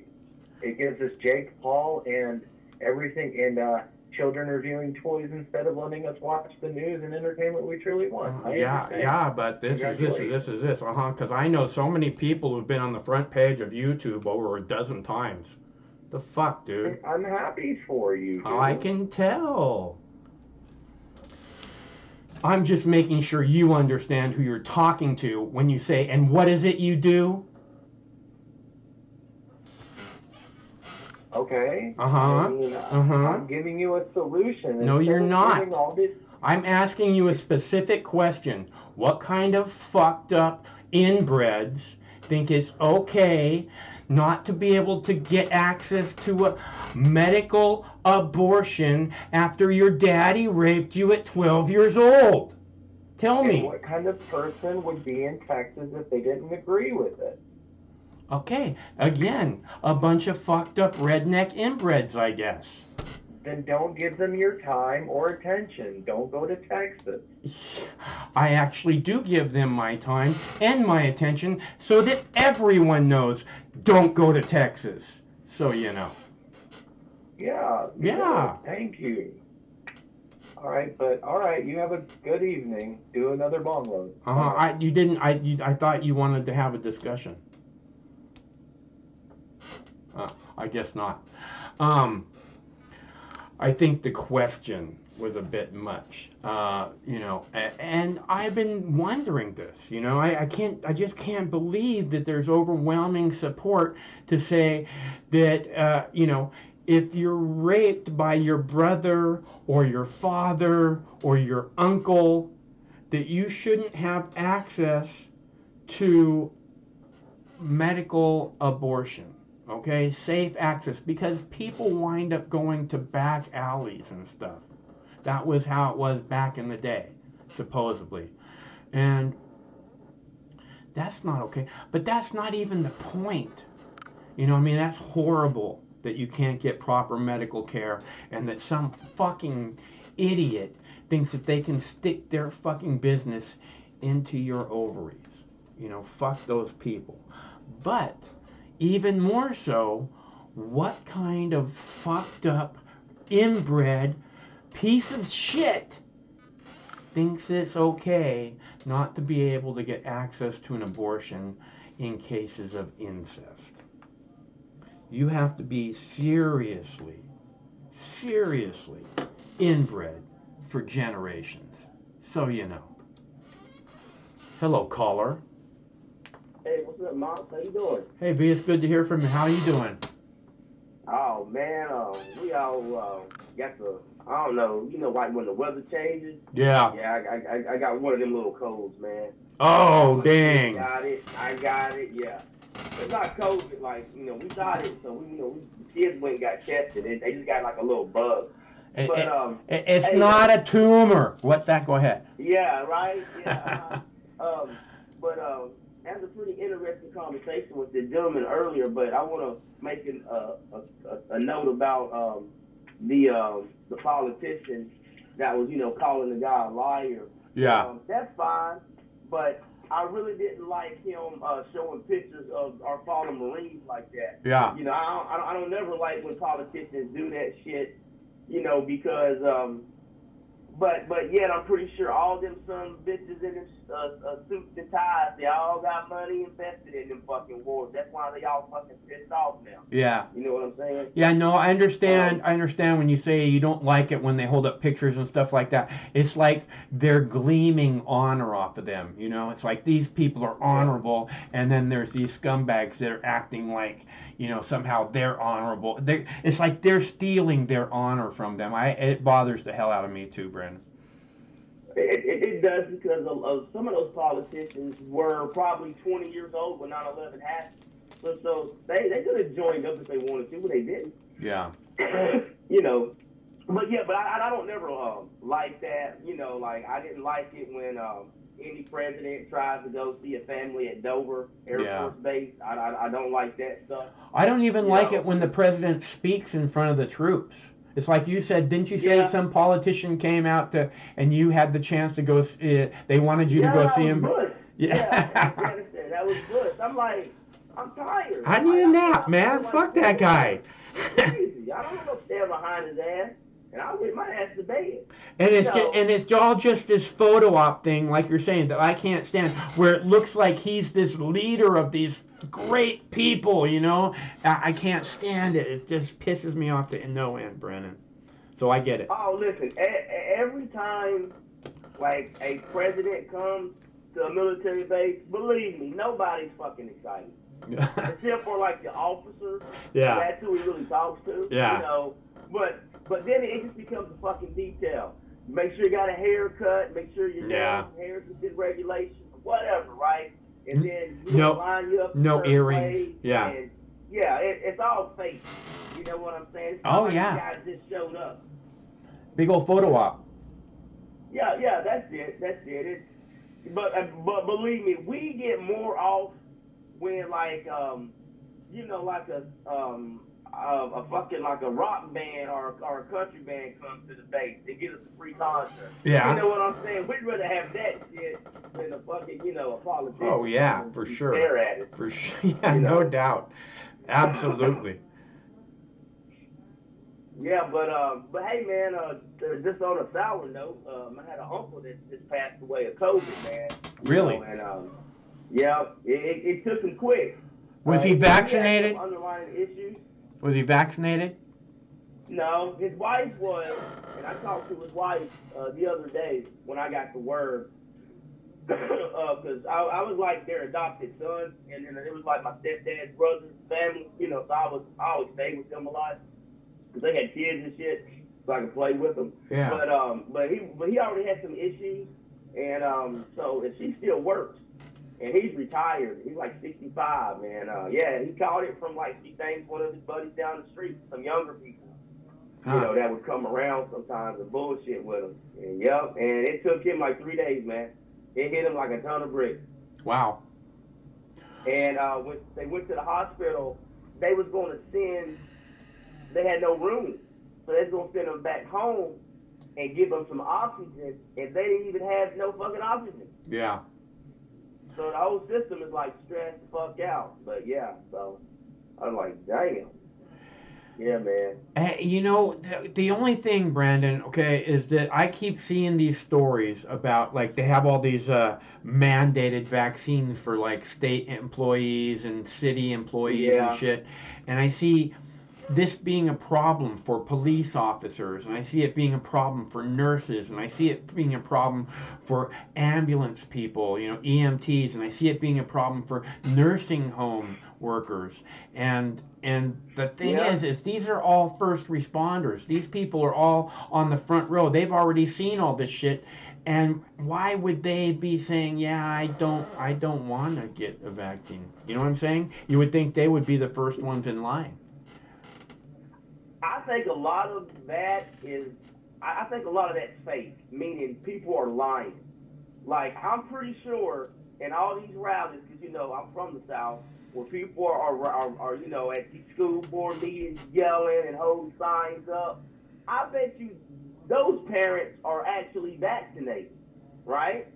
You know what I'm saying? Huh. Yeah, they just want to raise hell, Huh. but that's my personal opinion, because I guarantee you, there's not a Republican senator or a Republican congressman or woman that's not vaccinated. Well, that's not what I'm talking about, though, Brandon. I'm talking about, I keep playing stories during our shows of nurses protesting against a mandate, of specifically nurses. You know, nurses. This is a whole protest of nurses.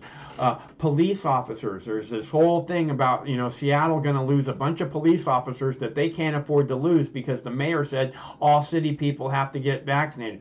I've heard that federally the mandate, right? All federal employees have to get vaccinated. That doesn't apply to U.S. mail carriers or people who work for the post office. 600,000 people. Right. Yeah. So And you would think, right? You would think that mail carriers who touch all these people's different stuff, they would want to be protected. But what I'm seeing is all these frontline people, police officers, all these, nursing home workers, nurses, the people you would think would want to be in the front line to get it, are like, yeah, no, hold on there, and at the risk of losing their jobs. So that makes me very concerned. As a logically thinking person, that makes me very concerned. Yeah, I have a friend that works in the healthcare business, and his boss, his company told him, and he's already had COVID. Yeah. But he don't want to get he's not gonna get the shot. I don't think he will get it. And it may cost him like a good paying job, but he's willing to take that risk, I guess. But I told him, I'm like, well, almost every job eventually is going to require that, unfortunately. And I think that a lot of these companies want the government to mandate it, so they ain't got to be an asshole to their employers. Yeah. Now you've seen all of those companies came out and said, yeah, we're all for it. Yeah, I think you're probably right. They can't have people sick at work all the time or whatever.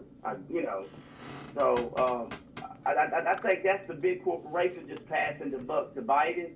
And right now, Biden does not care about being unpopular. I see that shit right now. After that, when he did what he did with Afghanistan, and he knew it was going south, he said, "Fuck it, get us out," and boom, he did. So that makes him look whatever weak or whatever, and then with this mandate stuff, I don't really think Biden gives a shit, and I'm pretty sure that he'll probably take a leave of absence and just bounce. Biden? Yeah. You think he's gonna kind of just disappear, huh? I would probably say that let him do whatever he needs to do for his, if you want to call it a legacy, getting us out of Afghanistan, the mandate shit, or the child tax credit to make it permanent, or whatever, like, the infrastructure plan. And then if he leaves, then it's up to the vice president to run the country, and then the voters will decide if they want her to keep that job or not. Yeah, just the whole thing sounds very scamish to me, man. Kamala Harris called Joe Biden a racist during the debates, okay? And then and she couldn't get 1% support from the African American community, so how can she be his best pick? And who in their fucking right mind is gonna vote for Joe Biden in the first place? I'm sorry, did you vote for Joe Biden, Brandon?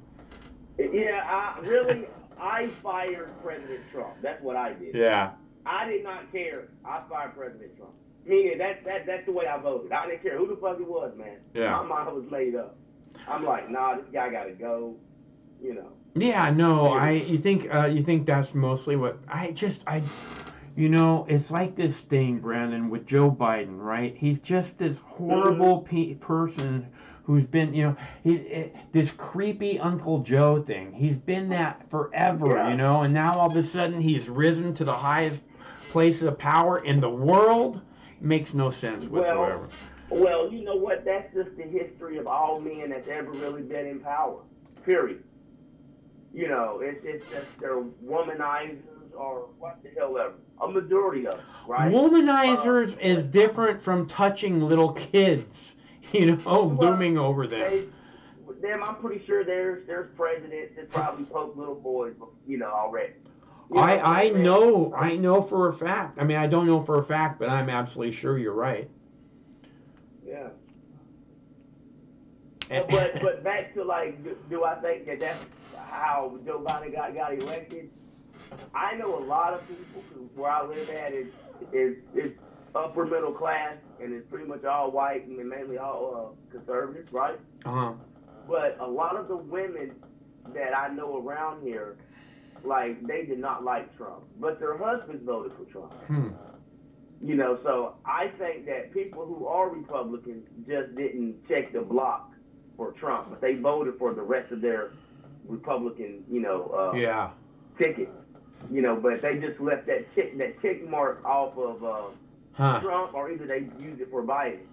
And the reason why I say that is because I think that how Trump's demeanor was, I believe that a lot of men try to have that same demeanor, and it kind of shows in the household and with the family.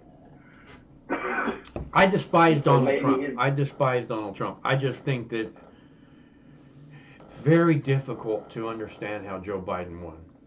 Yeah, I guess. Well, it's real simple. Donald Trump shot himself in the foot. You know, you're not going to win Arizona when you talk about John McCain like that. You know what I'm saying? You know, that's the first mistake when he was running for president. You know, and then he would never let it go. You know, call him, whatever. And I got it, McCain and his, military-industrial complex deals and how he felt about war and his decisions and stuff, by his voting. But Trump burned a lot of bridges, man. You know, I mean, he had a perfect opportunity to get a lot of black votes if he would have been more just like trying to figure out what happened in Charlottesville instead of saying they were 5 people on both sides. Okay. Even though he still got more of the black vote than any other president last election, he probably would have got triple that. You know. If he hadn't talked about McCain, is that what you're saying? So what now? If he hadn't talked about McCain? Yeah. Yeah, like many of Trump's mistakes in his presidency was he talked about McCain for 4 years, and then he didn't get reelected in the state of Arizona. Well, you think that McCain, you know about the USS Forrestal? It was a fire that was on like an aircraft carrier that he was on. Like 100 people died. Oh, okay. No, I wasn't aware of that. Yeah, it's easy to look up McCain accident aircraft carrier. You know that he he dumped like 3 fucking jets into the ocean. And just kept getting new ones because his dad was like a senator or something. Yeah. But this Forrestal fire, a lot of people think that he was responsible for it. Because he like did this way, there was this way that they would start the jets and it would backfire, and sometimes it would cause things, it was like a hot shot thing to do, and sometimes it would cause things to catch fire. And they're saying, I've read numerous accounts saying he's responsible, and like 100 sailors died on that. So, Well, yeah, I mean, well, obviously, his leadership, that was what they allowed. Because if he was just that bad of a pilot, then his leadership would have been like, nah, you can't fly. But they didn't. You know what I'm saying? Yes, it probably was his dad and everything like that. But hell, if everybody knew that back then and they kept re-electing them over and over again, the people of Arizona obviously liked him. And when Trump kept on going after him,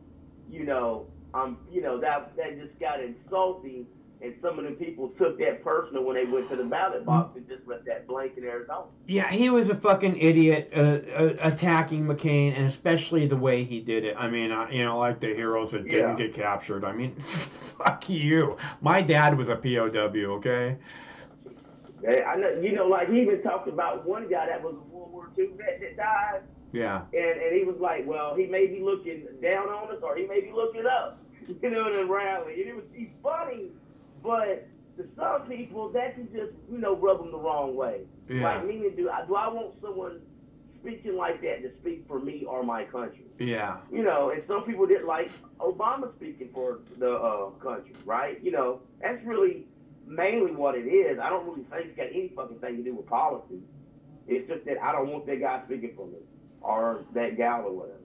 Yeah, it'd be really nice if we could get somebody in a position where we're glad that that's the person speaking for us, huh? Really? Do we really all want to get along though? I don't really care about getting along. I'd really like to feel a tiny bit proud of my government somehow, some way. Yeah. You know, we don't need to get along. I'm not really big on getting along. I think that, you know, when it comes to government, I don't think it's supposed to get along. And when you see these people talk about reaching across the aisle to come to a deal, to make a deal, I don't like that. You know, I mean, it's they're war profiteers, and I don't want to see war profiteers reaching across the aisle and acting like somehow, you know, they're doing God's work, and we're so lucky to have them.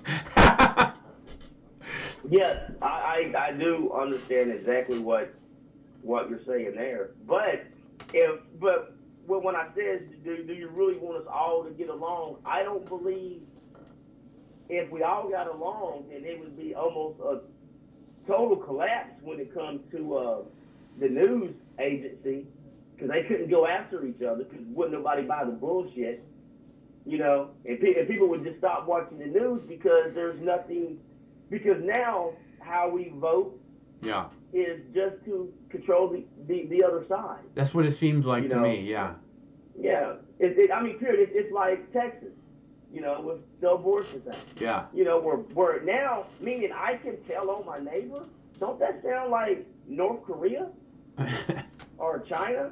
Or Russia? You know, I tell them, you know, like I'm a snitch, you know, and I'm going to get rewarded $10,000 or something. Yeah, right? That's a fucked up law, man. But, you know, so it's like, so it's just so weird to me where so many people focus so much on to control the other half of the population. Yeah. Right. And it's both ways. You know, it's what's crazy about it. And this is what I keep saying, Brandon, is, you know, they got us so that we're pointing at each other and saying those guys are the problem. And it's not us that's the problem. We're the American people. You know, we the people of these United States. That's who we are. We're the people. Okay? And then you have the dictators and the people who belong in jail, the people that are corrupting our country and our civilization and holding us down instead of moving us boldly into the 21st century. Yeah, but there's heavy hitters. I mean, just take the let's talk about, like, say, Jeff Bezos real quick. Yeah. Just imagine the mind fuck that man went through from really being a nerd in Seattle to being the richest man in the world. That's a mind fuck. And then you go to space real quick and come down. You know, so you know it's and that guy probably has more say so than 99% of the American population with what goes on in this country. That guy, I agree with you. I believe you're probably right that Bezos has more point than more than 99% of people in this country. And it's just not him. There's different people. So let's just say he is I don't know what he is. Let's just say he's a liberal, and let's say there's another billionaire that is conservative. They will actually have fucking wars with chess pieces, meaning which politicians they put in place just to play a fucking chess game. Yeah, I tell you, if I was they get entertainment out of that. I agree. I think you're probably right. If I was a billionaire that was like some kind of a peer with one of these people, you know, like Bezos or Richard Branson, you know what I would do? I'd have a team of fucking spies and shit that were able to go and steal his car. I would be stealing Jeff Bezos' car once a fucking week, and just to make him crazy, you know? I would love that. I don't even think that would even make that man crazy. Well, then we'll just have to steal one of his yachts. Oh yeah. But I mean, look. Obviously, the man was so important that the Saudi government had his fucking phone, and pretty much got his ass divorced. You know, because that's where it got exposed that he was having an affair with somebody. So obviously the man got clout. If you got an entire government coming after you, especially a foreign government, that's crazy.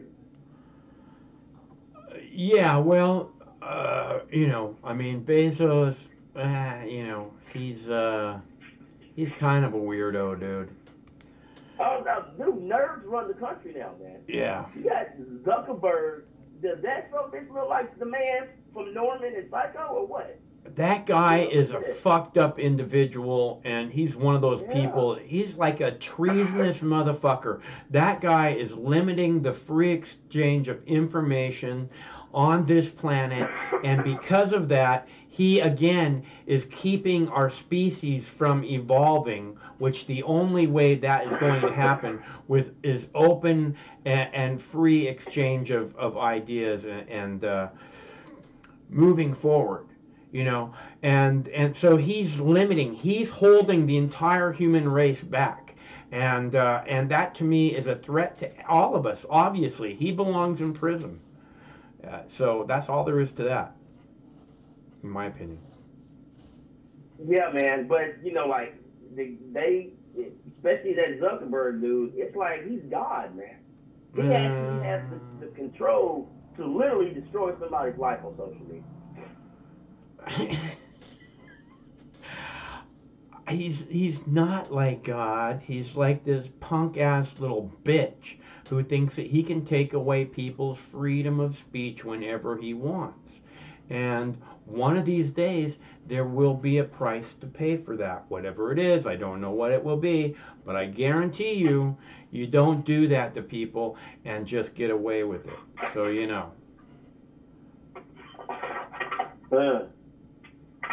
Well, yeah, but hey, man, they got a lot of fucking money.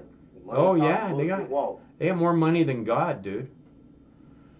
It's sickening how I think he was talking to the other person, like how do we, like the people kind of control the narrative of these future endeavors that America invests in, right? You know what I'm saying? Like I don't really see America investing in greener economy stuff. Yeah. We're getting better at it, but just like you said, if one side of the fucking country's fucking dry as hell and it's not raining, but yet you got flood on the other half, where's the fucking water pipeline at? Let's build that motherfucker. I'm telling you, this is what I keep saying, Brandon, is that one of the things humans are good at is growing stuff. And part of growing stuff is manipulating water to be where you want it to be. And for whatever reason, it rolls back to infrastructure, right? I keep talking about infrastructure, how we should have a 21st, 22nd century infrastructure project, and this bullshit $3 trillion is going to get us nowhere. But if it was a priority, that would be part of the infrastructure. That would be part of the infrastructure for a 22nd century ideal. Saying, well, we're going to be able to do this. We're going to make these important things happen, instead of leaving it for the next generation to make happen. Yeah, that's how I feel about like the older generation. It's like they don't want to be proven wrong by the mistakes they made in the past. So they don't want to hear the facts. Just talk about climate change or Reaganomics, which doesn't fucking work, right? Mm-hmm. But these old grumpy bastards will sit here and argue with you tooth and nail, and they have all the power because they're the politicians. Right. And it just gets frustrating when literally you gotta wait for an entire generation to fucking die, so finally you can attempt to unfuck all their fuck up. It's fucking ridiculous, man. It's never going to be an option to undo what's been done, unless again we actually hold these people accountable, saying you fucked up our government, you fucked up our country, and you did it knowingly and on purpose. And that's completely unacceptable. In fact, from the position that you were in, fucking up our world, I would call that treasonous, and because of that, you must go to prison forever in order to make examples of you from the next people who come behind you. Because we can't have this. We can't have this anymore. If we hope that this civilization, this species survives, which this species has to survive, otherwise the entire planet dies. You know, Yeah. and I hate that we're so fucking intertwined to every single other species on the planet at this point. I hate it because I don't have a real problem with this species dying. But unfortunately, every other species on the planet will die if we die. So that's unacceptable. Yeah, again, like when you got someone like these introverts who now their entire life they've been unpopular until maybe the past 2 decades or whatever, and now they're the go-to on anything on planet Earth. It's like who like is this really the people that we want just in charge of that? Just how we look at, say, our president or our politicians, man. It's fucked up. Yeah, it's fucked up because our politicians look at us as if we're cattle, as if we're sheep that need to have people herding us, keeping us, going this direction or that direction, instead of, the land of the free where we can go every direction and make, limitless potential happen. We don't have anything like that. And we should. That's our right. That's our birthright as humans on this planet, tippy top of the food chain. We have unlimitless potential, and not a single motherfucker on this planet is encouraging the human species to live as if we have unlimited potential. And the reason why is because there's always someone always wants to be the king.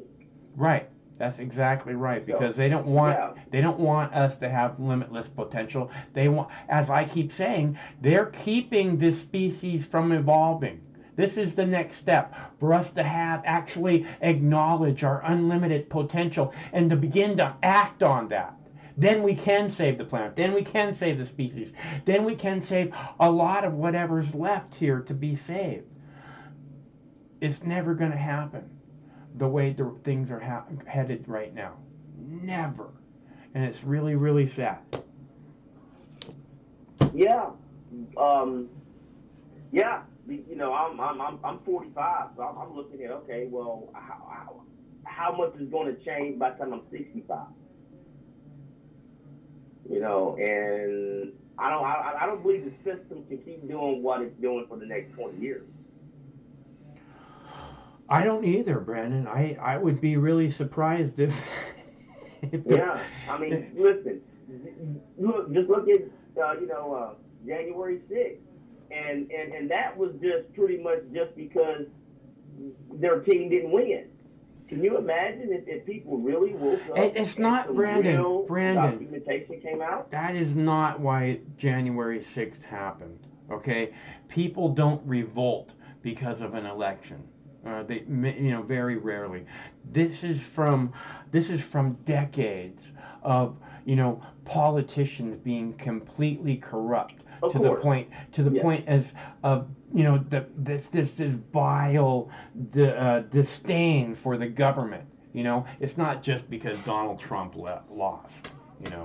It's this thing that's been building for a long time, and this is the problem, is that if we weren't divided, then we could all come together and go, yeah, this government no longer exists from today. Because that's what really needs to happen, and we can start over. Just like the founding fathers that we so-called worship so much, They would be very proud of us throwing this government straight into hell, I believe. I'd probably agree with you on that one. But when there's so much money involved, I don't think that the common person can really understand it, Yeah, there's a lot of different intricacies and nuances to be understood. So I think that it would be very rare a person who actually understands the whole thing, how it all works. Yeah. And on that note, Mark, I'm going to get off, man. That was good. All right, Brandon. You know what? It's really good to hear from you, bro. Look up that John McCain aircraft carrier accident. I will. Yeah. Okay, I will, man. All right. Talk to you soon, I hope. Okay. See ya. That's our buddy Brandon. I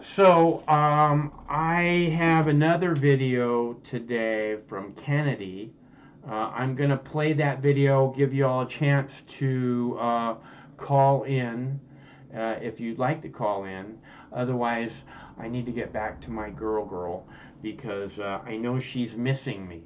So I'm going to go heat up my tea one more time, come back, play this video real quick, come back, and if we don't have any phone callers, I guess we'll be done for the evening, because it's all about you people's voices, so you know. This is clip number 8, Kennedy, Afghanistan hearing, and this is one of the things why you can't go, oh, I like this journalist, or I don't like that, because they fall into this thing. It's like Chris was talking about Glenn Greenwald, not tonight, but a couple days ago. He was talking about Glenn Greenwald and how he was so disappointed of him saying these things before, and that's why you can't be like, oh, this journalist is on it, because next thing you know, they're saying stuff about how See, I see Kennedy as this big anti-war person, and then it seems like in this interview she's like it seems like defending the military-industrial complex and jumping on this bandwagon of, oh, we have to hold this administration accountable for the sins of the last 4 administrations because this is an easy target. I don't know. I mean, I agree this administration should be held down. The last administration, the administration before that, and the administration before that. At the very least, those people should all be held accountable, and never will. Unless you can get beyond your petty differences. Oh, millennials, boomers, oh, those guys are the problem. Those guys are the problem. Oh, insurrectionists, Antifa. No, we're Americans. We don't have time for this division game anymore. Okay? Time's running out. Like I said, I don't have a big problem with it, except for, if this species dies, everything else on this planet dies. And I hate that we're that intricately tied to everything else. I just hate that. Because we shit where we eat, people. And most species are aware enough not to do that.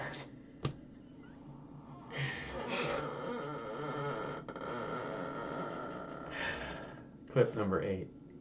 All right, who knew what and when? Secretary of State Antony Blinken today grilled by the House Foreign Affairs Committee after the Biden administration's horrifically botched Afghanistan exit that, of course, left hundreds, maybe thousands of American citizens behind. And naturally, he had some slimy excuses. Watch. It was time to end America's longest war. There's no evidence that staying longer would have made the Afghan security forces or the Afghan government any more resilient or self-sustaining. If 20 years and hundreds of billions of dollars in support, equipment, and training did not suffice, why would another year, another 5, another 10? We expect the Taliban to ensure freedom of travel, to make good on its commitments on counterterrorism, to uphold the basic rights of the Afghan people. Yeah, that'll probably happen. And now we're supposed to rely on a bunch of terrorists to let people leave, our people. We should have gotten them out in the first place. And during the hearing, multiple GOP congressmen called on Blinken to resign, but instead House Democrats and the secretary blamed the whole thing on Trump. Where was the protest when the Trump administration negotiated a deal with the Taliban? How meticulous was the planning for the Trump administration declared May 1st withdrawal?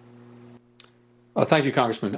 We inherited a deadline. We did not inherit a plan. So no plan at all. Among those 5,000 people released with the consent and negotiated agreement of the Trump administration. I guess our concern about terrorists is pretty selective. Yes, apparently for you, hacks.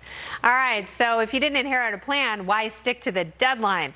Tomorrow, Blinken will testify before the Senate Foreign Relations Committee.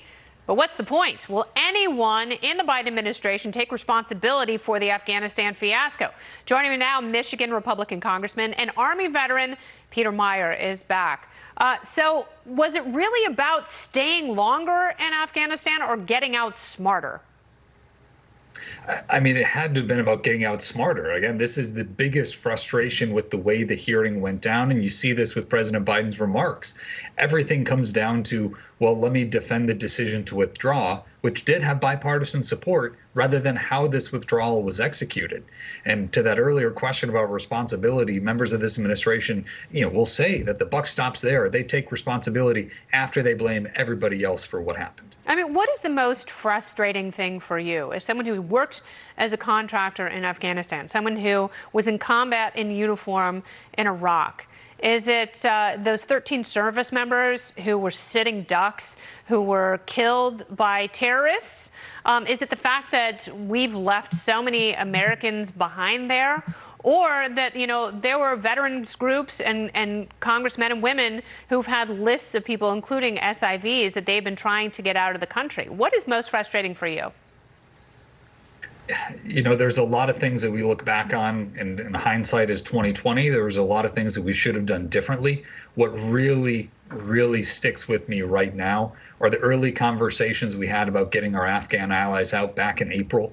We had a bipartisan group working with the administration. It took them 99 days from when we started working together for them to finally start to get people out. And unfortunately, that 99 days was 15 days before everything collapsed. We wouldn't have seen the crushes at the airport. We wouldn't have had our folks being put in harm's way the way they were if we started this evacuation earlier. And again, they're American citizens who were being told to leave on the one hand, and then being told by the Biden administration that everything's fine, the situation's rosy.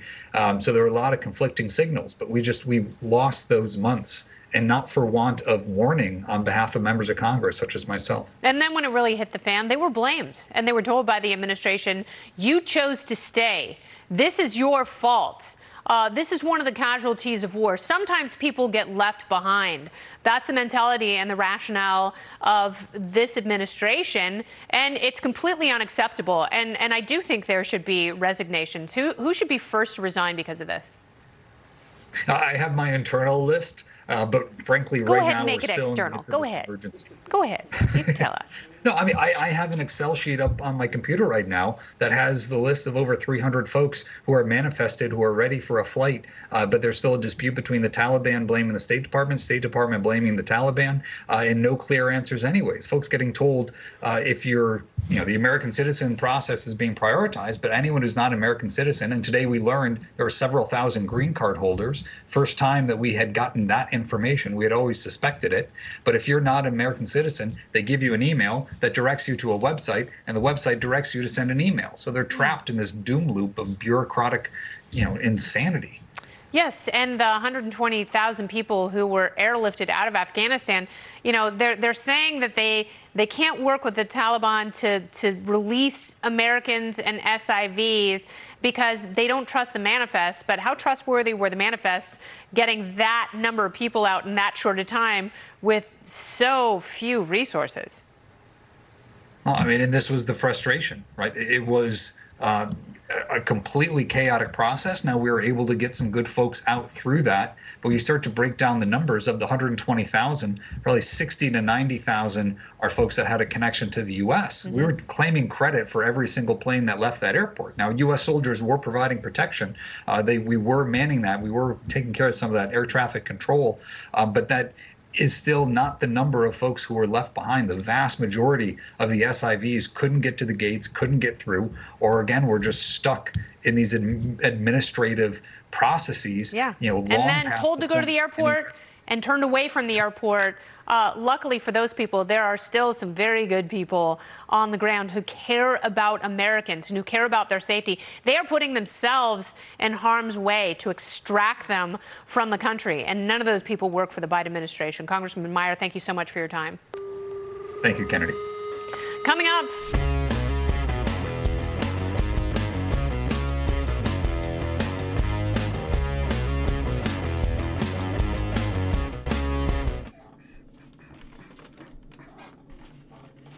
Okay.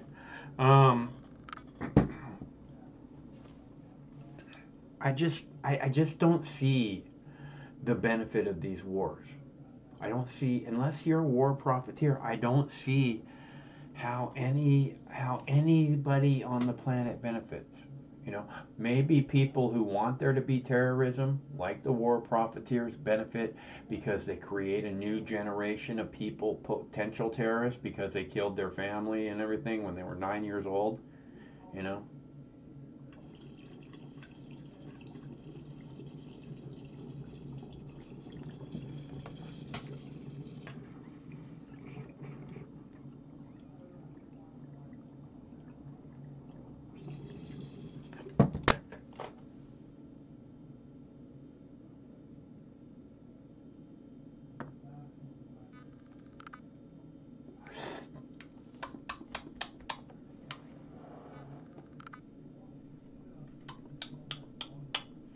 So close.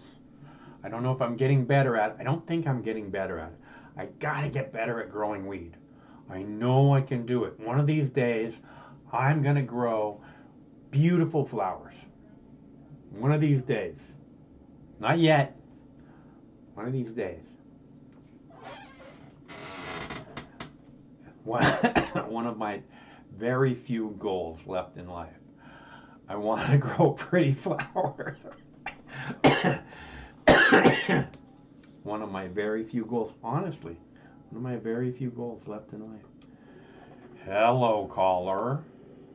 Yes, sir. Appreciate your work and your presence and your message. I thought you were going to be one of those hacks just talking about Afghanistan and you know, it's refreshing to get you know, another type of voice, and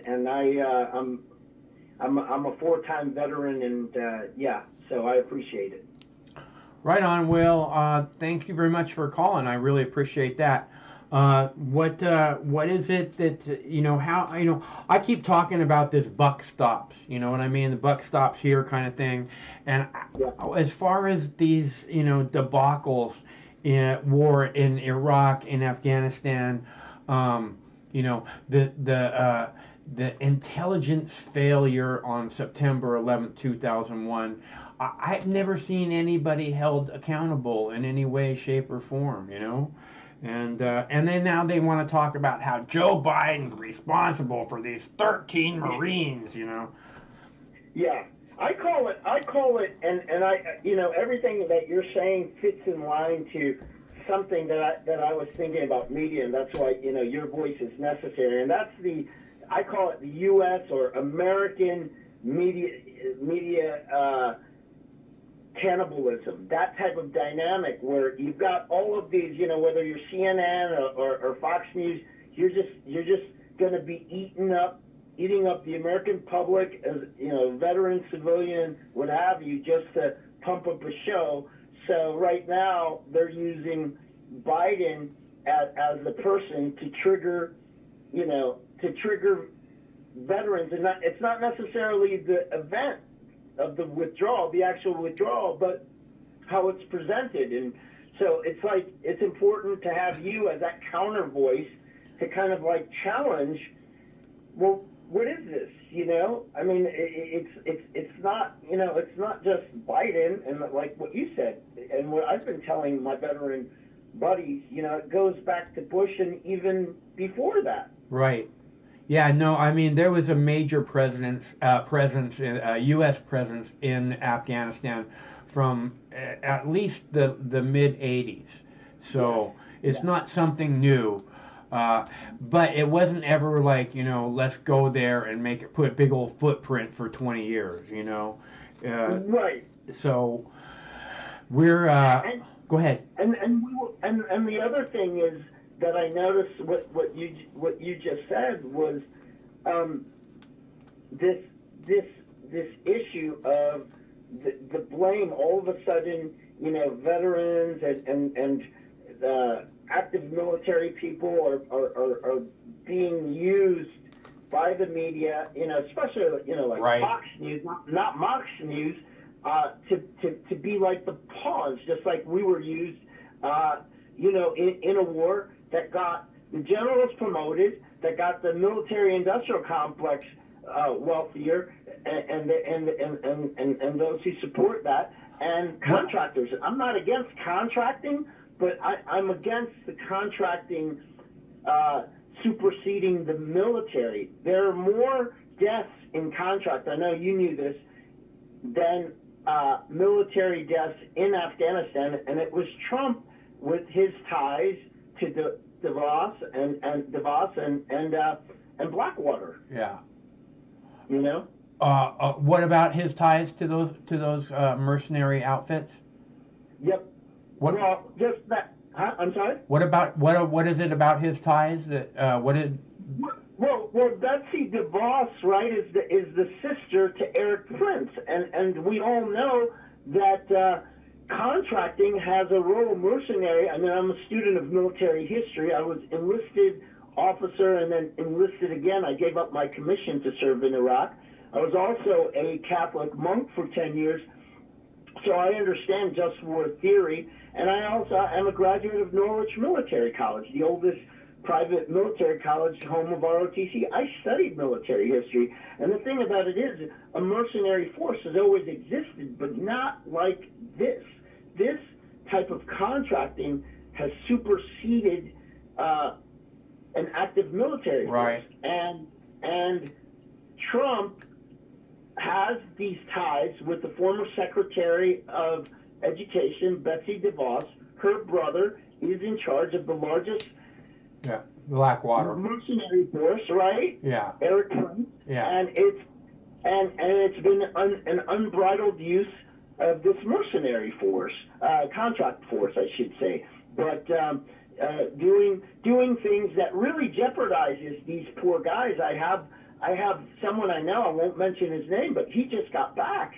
And it's like, he didn't get back from a deployment. He got back from like his 6th contract assignment. Yeah. How long do those usually last? Well, it depends. It depends on your skill set. It depends on what they need you for. This person had he was a Marine reconnaissance man, so that's very difficult to get accomplished. And if you have that, and if you have sniper behind you, you're gonna write your own ticket. From 3 months to 6 months to 9 months to a year. Whenever and wherever the money is good. And this is a way, in many ways, to deal with not giving active duty troops, pensions and medical care, because if you're injured as a contractor, you don't get the same benefits as if you're injured in the war zone. Yeah, but they get paid like 10 times as much. They get paid 10 times as much, but it's a short game. I don't know of any contractor that has that story that that they've saved all the money, just like strippers, right? They get paid a lot of money, but when have you heard of the stripper who's a hedge fund manager? No, I've heard of strippers who put themselves through college a lot, but I know a lot of strippers. So, but you know what? I hear what you're saying. It's like with fishermen. Fishermen, they go out and they come back in and they just blow all their money. They come back, they go out to seas for 3 months and they come back in and they have like $100,000 and they just blow it all. you know? Yeah. Yeah. Yeah, and then you've got to deal with the court system. I mean, I'm one of these veterans who's also like a single father. My son doesn't live with me, but you've got a lot of veterans, you know, male and female, with, you know, these broken lives because of the deployments. I'm also retired from the Department of Veterans Affairs, so people can't talk to me about the wounds of war. I was a director of the largest war trauma site in New York City. So I put in my time over 30,000 combat trauma hours with vets going back from World War II, Korea, Vietnam, and all of these war on terror vets. So I've seen it all in their families. And so you've got contractors that are just trying to pay child support, or they're trying to pay legal bills, you know, from divorces and all that. So it gets very complex, and you don't hear that, and I don't have a voice unless I'm on Mox News. Well, That's why I appreciate it. Yeah, I was pointing out, I've been pointing out numerous times now that, from what I understand, there's at least 16,000 U.S. Contractors in Afghanistan still after the supposed withdrawal. And like you're saying, this way they can say, oh, all the troops are out. Oh, you're talking about how they don't have to. Pay, medical and shit like that. This is how they don't have to actually count them as troops, right? They just, right. Yeah.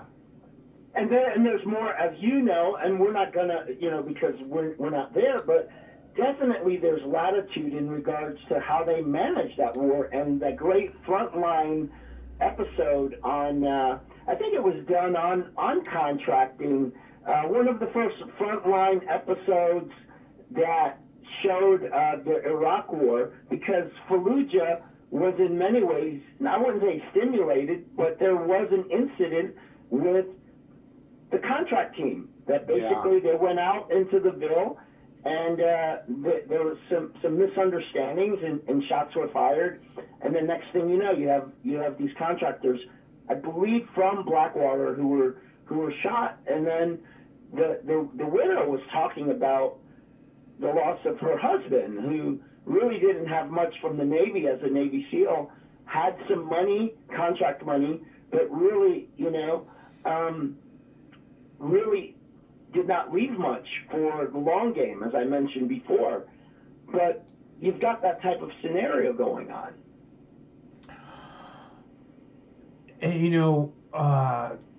It's just horrific the way that this is working. We were talking earlier about the privatization of space, and this whole privatization of the military. It's all seriously something wrong. If anybody's paying attention, who understands what the military is supposed to be and what our country is supposed to be, this whole privatization of the military. I really don't like people making money off of building bombs. If we're going to build bombs, then the government should be the one completely responsible for building them, and they can't contract it out. And that way, this kind of fucking intelligence can't be sold anywhere else, because the government's in control of it. And and it cost us directly to produce it, and then we'd be able to see in the budget what's going on and all crap. It's just, we have so much more important priorities at this point than to make war and act like, our neighbors are our enemies. It's so programmed and so devious and so wrong. And so stupid too, right? Like, you're trying to deal with a guerrilla, not just a guerrilla military. You're dealing with a guerrilla populace, and we spent all that money on trying to set up an Afghan conventional army. We didn't even set up a guerrilla reserve force. The guerrilla militia force that was set up wasn't even for the Afghans for support, wasn't even guerrilla trained. You know what I mean? Yeah. You've got a president that went to a American prep school and then Columbia University. You have so many people disconnected from the average Afghani citizen. You even have State Department. I had a girlfriend who went to Ivy League International Studies program, was out of work. Her specialty was Latin American area studies. They sent her to Afghanistan as the first assignment to do complex infrastructure work. Does that tell you how disconnected we are? It tells us that the leadership of this, of what's going on in our government, in our Pentagon, is beyond fucked. Look, man, I understand why people have problem with this withdrawal. I look like I'm so tired of hearing this. Oh, we had no idea that the Taliban would move in so quickly. You're awesome for saying that. That's true. And they say this shit like, we didn't know that the a long time ago. Yeah, that the Afghanistan army would immediately hand over all their weapons that we gave them. Of course we did. We've been talking about that for months and months and months. There's no. And the ones that are being shown, just to let you know, they're not the ones that were dismantled. They're ones, believe it or not, and the press won't share this with you. But the Taliban has been kicking ass so much that what they do is they ambush a lot of these Afghan regular troops, and then take their weapons and Humvees and all that. So what you see paraded is from that ceremony was a propaganda scheme, but it was done intelligently to kind of like show off stuff, but we think it's the stuff that was destroyed, but it's actually stuff that in a 20-year war they've been able to acquire because, the Afghanistan military is so weak because we've done very a poor job as far as training them. Yeah. Yeah. It was never going to work. I mean, it's not like this is something new for Afghanistan. Afghanistan is so used to this for, generations, tens of generations. I don't know, hundreds of years. They thrive on it. Yeah. They look for invaders to come in. Yeah. They do. Yeah. I remember a picture of a black and white picture of the Taliban, and they were like at this street post sign, and it had like a picture that said USA, and a sign pointing in one direction saying USA, another sign pointing to China, another one pointing to Russia, and there's like 8 different ones up there, and there's like 10 Taliban guys like surrounding the sign, and one of them had a sign and it said, "We welcome our new invaders." It's like, bring it on. I gotta see that. You're awesome for mentioning that. Yeah. I gotta get my hands on that because that really sums up 20 years of this. And it's not just that this is the 20 years of this. It's that everybody knew that's what Afghanistan was, and it's just not a winnable war. It's like with Iran. Oh my God, they keep saber rattling with Iran. Look, you may have won in Iraq, maybe. It doesn't look like it to me, but Iran is no fucking Iraq. And they've been training and waiting for this war for fucking ever. And you think you can beat Iran, and you know how many Iranian people live in this country? Oh my God, dude. You go there, General. You start a war with Iran. You see how that works out for you. Yeah, it's these generals that are so disconnected. I know a couple classmates that made general. They're pretty bright, but they're not placed. These West Point guys and Naval Academy guys. They just think they're prima donnas by and large. It's my opinion, and I have nothing against them, but I've seen them and just the entitlement and this whole thirst for promotion instead of focusing on, I wouldn't say they're not focused on their duty, but they're not focused on the reality, and that's what's pretty much running the game. Guys like Pompeo, Flynn, even that guy McMasters or whatever, they're just truly out of touch. If you're talking about the upper echelons, yeah, I think I don't really know the. I mean, I had a cousin who graduated from Annapolis, and he never seemed happy in the military, and it just kind of was like, I mean, he got promotions, he did well, he's a very technical guy, but it never seemed like it was anything that was a positive in his life, and it's really fucked up. So I don't. But he jumped through all the hoops and retired or whatever. I just. I think a lot of people, they get what it takes to get into an academy like that, and then they have to go and experience.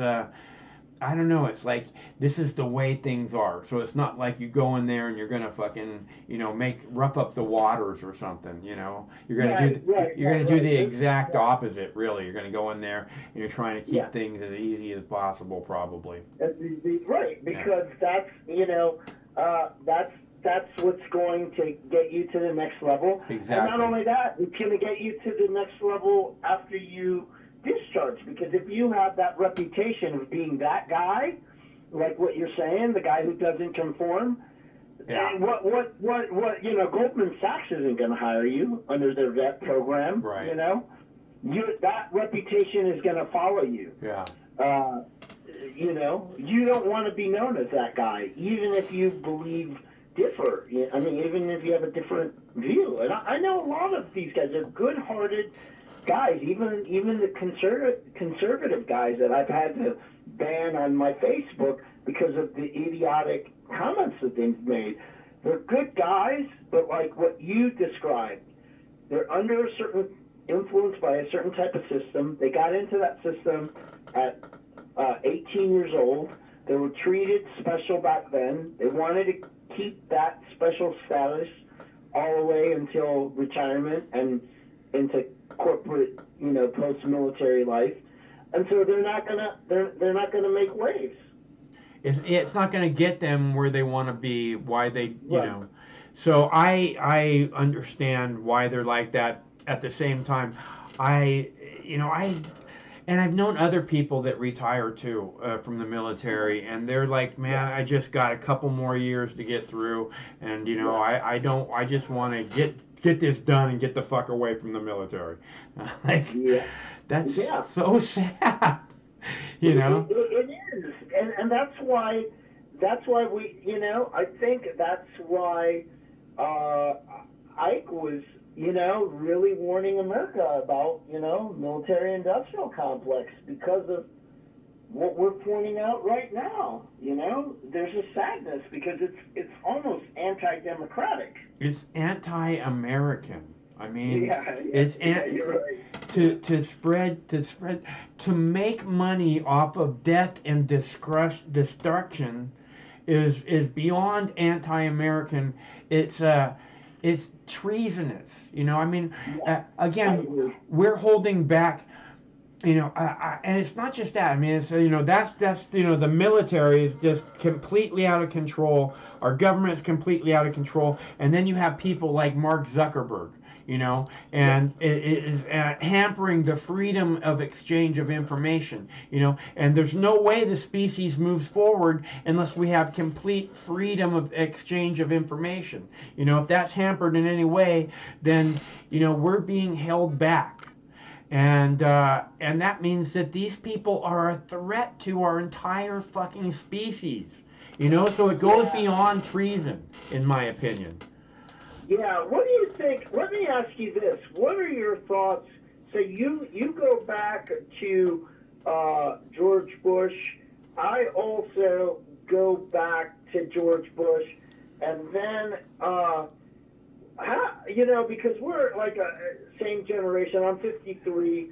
I just felt like when I was younger as a kid, there was just more accountability,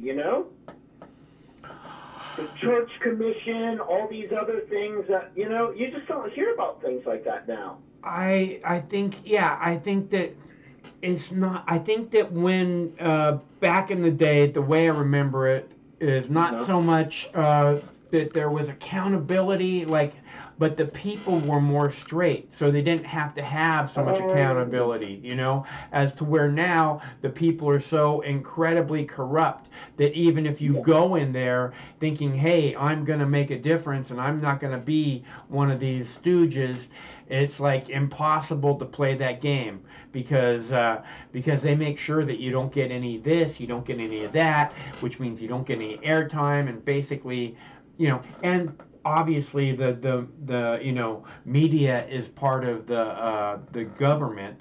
So if you're it's just at this point it's impossible to go in and try and make a difference the way I see it. So you go in and you have this side and you have this side, and this side talks to these suckers and this side talks to these suckers, instead of saying we're all Americans and we have to come together at this time.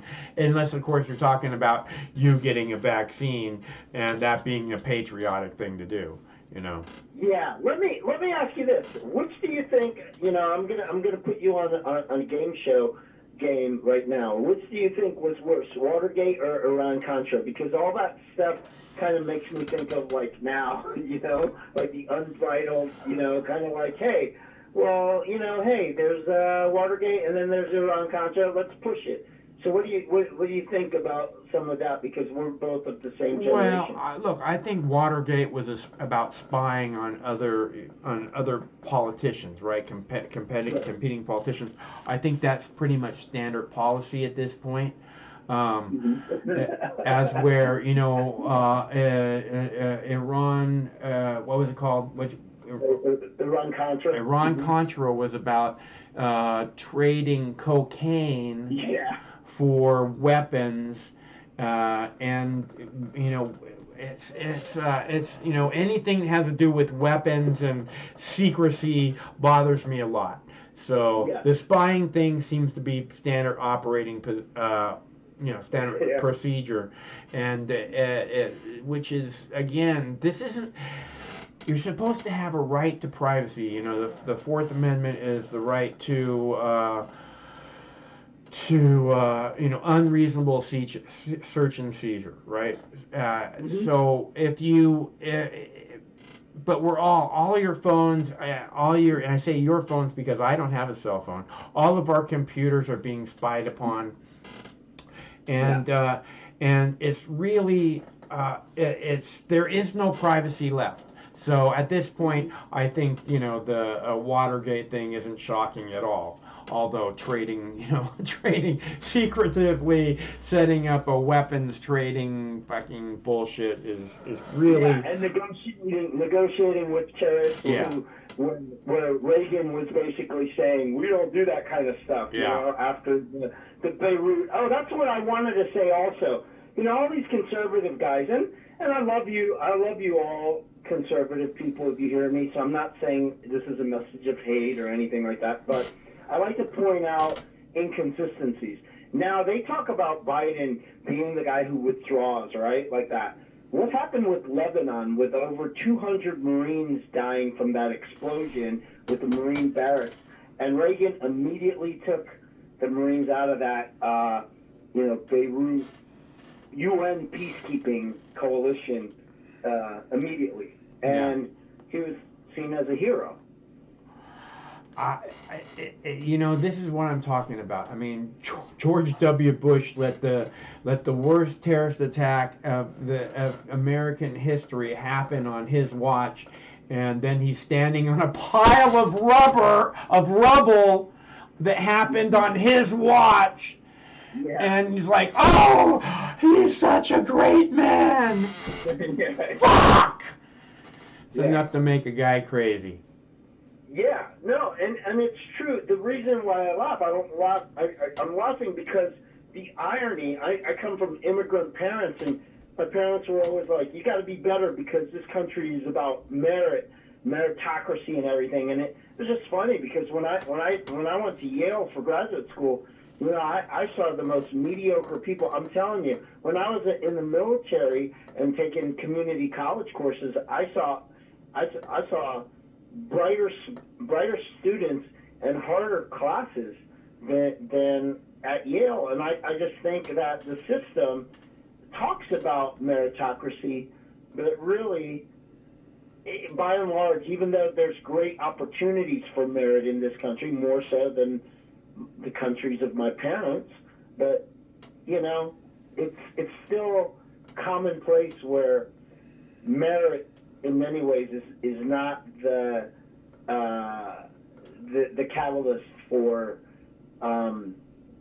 or how could I say, merit is not the imperative for most people in the elite class. The way it works is merit and 50 cents won't buy you a cup of coffee, dude. But I agree with what you say. I think I am not motivated in any way by money, which is probably very unfortunate for me. But it doesn't seem to upset me all that much. So and the thing is, the reason being, when I say it doesn't seem to upset me, is because my dad was all about money. My dad had lots of money. My dad put $1 million cashier check down in front of me when I was 16 years old and said, "You do what I say for the next 5 years, and that and more can be yours." And I was like, I looked him in the eyes and I said, "It doesn't seem to make you happy, so I don't know why you'd want to wish it on me." Because, and I said, "I think you should take every penny you have and see if it can put a smile on your face," which I think broke him, because I don't know, he probably had higher hopes for me. But the things that I have accomplished. You saw through, but you saw through the matrix, and I did too. But it's a shame. Like here in New York, I live in New York in Midtown, and I ride in these cabs. And my dad drove a cab before getting, part of the American dream. Not all of it, but he got part of it. He was a veterinarian in Korea, and then ended up being one here. But the thing about it is, but then got crushed because of farming got killed, with Reagan and the last part of Carter years. So people couldn't really afford to treat farm animals. But the thing is that I talked to these cabbies, and they were telling me about how these cabbies, especially the ones owning the cabs, they ended up committing suicide after the pandemic, because they lost so much money. And it's just, I guess you and I understand the game, the racket, that we're all expendable, I am not, I'm not here to make money. That's not good.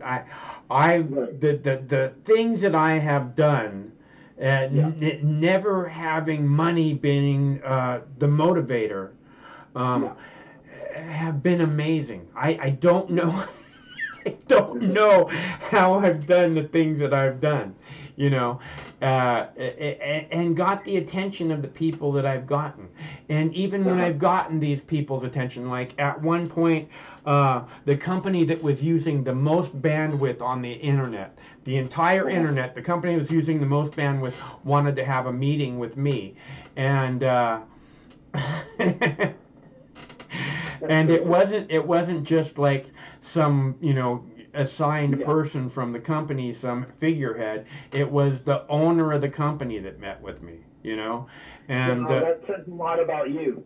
And it's this weird thing, that I haven't ever set out to make these grand things happen, but somehow I get people's attention, and I really wish the phone-in show, the call-in show, could become bigger. And it's not because I want to be famous. Trust me, I'm more famous than I ever thought I would want to be. And then you're gonna gain traction in time, man. This is the long game. And you grabbed my attention. I was getting depressed, not because of the withdrawal, but I was getting depressed because of all the media, the talking heads. Yeah. And I was able to hear you. And like I said, at first I saw your beard. I thought, man, this guy's like someone from my old unit or something like that. Who knows? But like I heard you talk, and I was like, wait, he's saying something else, man. Hey, I think I did something on Facebook Live that kind of almost mirrors something. What is he saying? And I was like, man, this is great. This is great. To be out there, you being out there, it's important. It's important. I think this is how we move into a better reality, is all of us coming together to have a discussion. I think it's really the only way the human race survives. And we have the technology to do it now. And I'm not talking about a bunch of piece of shit politicians who don't represent a single person in the working class. Okay?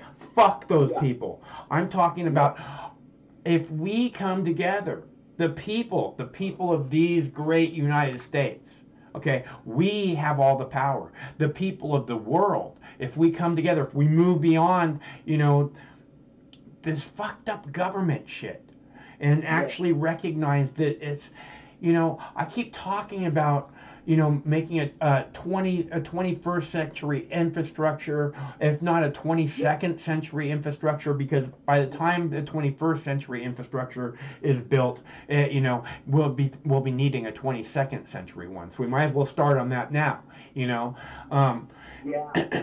And but the whole point is that if this was the priority for the whole world, imagine what we could make happen. If all the people of the world was like, yeah, let's just make the world the most amazing thing we could ever imagine. And humans can imagine amazing things. You look at the movies and all these things, we could, and the thing about it is we can make happen almost anything we can imagine. That's the whole point of us being here. And all these other people, the military, the politicians, the last thing they want is for you to recognize that potential within us as a whole. Like all of us coming together. Like I said, we can make the world anything. This doesn't have to be this way. It's this way because of evil fucking pieces of shit who think that they have to babysit us every minute of every day instead of making us part of the whole thing that's going on, as if they rule us, as if they're better than us. Go ahead. Yeah, no, man. I mean, what I like about your message is that one, you're giving me space to share, but just hearing you, you're coming from a deep place, and I just think that a lot of folks on these different channels, they're not coming from that place, and it's not that I want to judge them. It's just I'm thinking this is one way that the world is going to change by having the show, by having you. I heard that you on Fridays. What is it that if I'm going to donate, and I'm so cheap I don't donate to these to the different shows I hear, but I'm definitely going to donate on Fridays. What if it's $1? You take a toke or something. Dabs for donations Friday.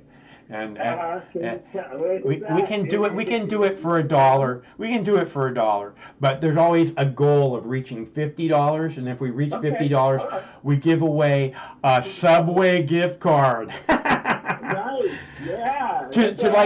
We do keep carrying away. Yeah. And we're okay. We give it away to the 10th caller or the 5th caller, and I always like that. I always think that that's stimulating to go. You're caller number 1. I think that's fun. That's good. Yeah. Yeah.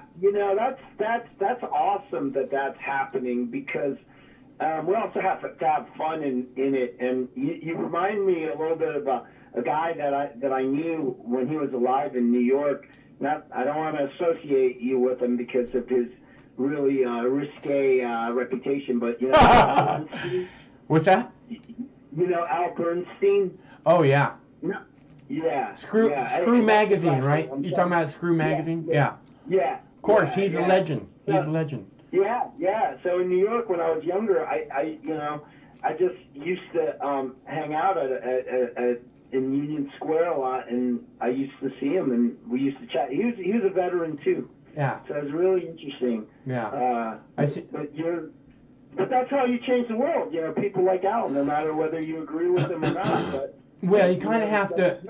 You kind of really have to not give a shit what other people think. You know, Yeah. I mean, look, I don't have time to care about what you think. As if, you know, I mean, and meaning that if you want to cast this, you know, disparage my character or whatever, because I'll tell you what, a lot of people have, since you don't really know me either, and you talk about, a lot of people have compared me to Larry Flint in the past, so you know. Well, I could see that.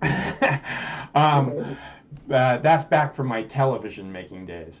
I want to get access to that because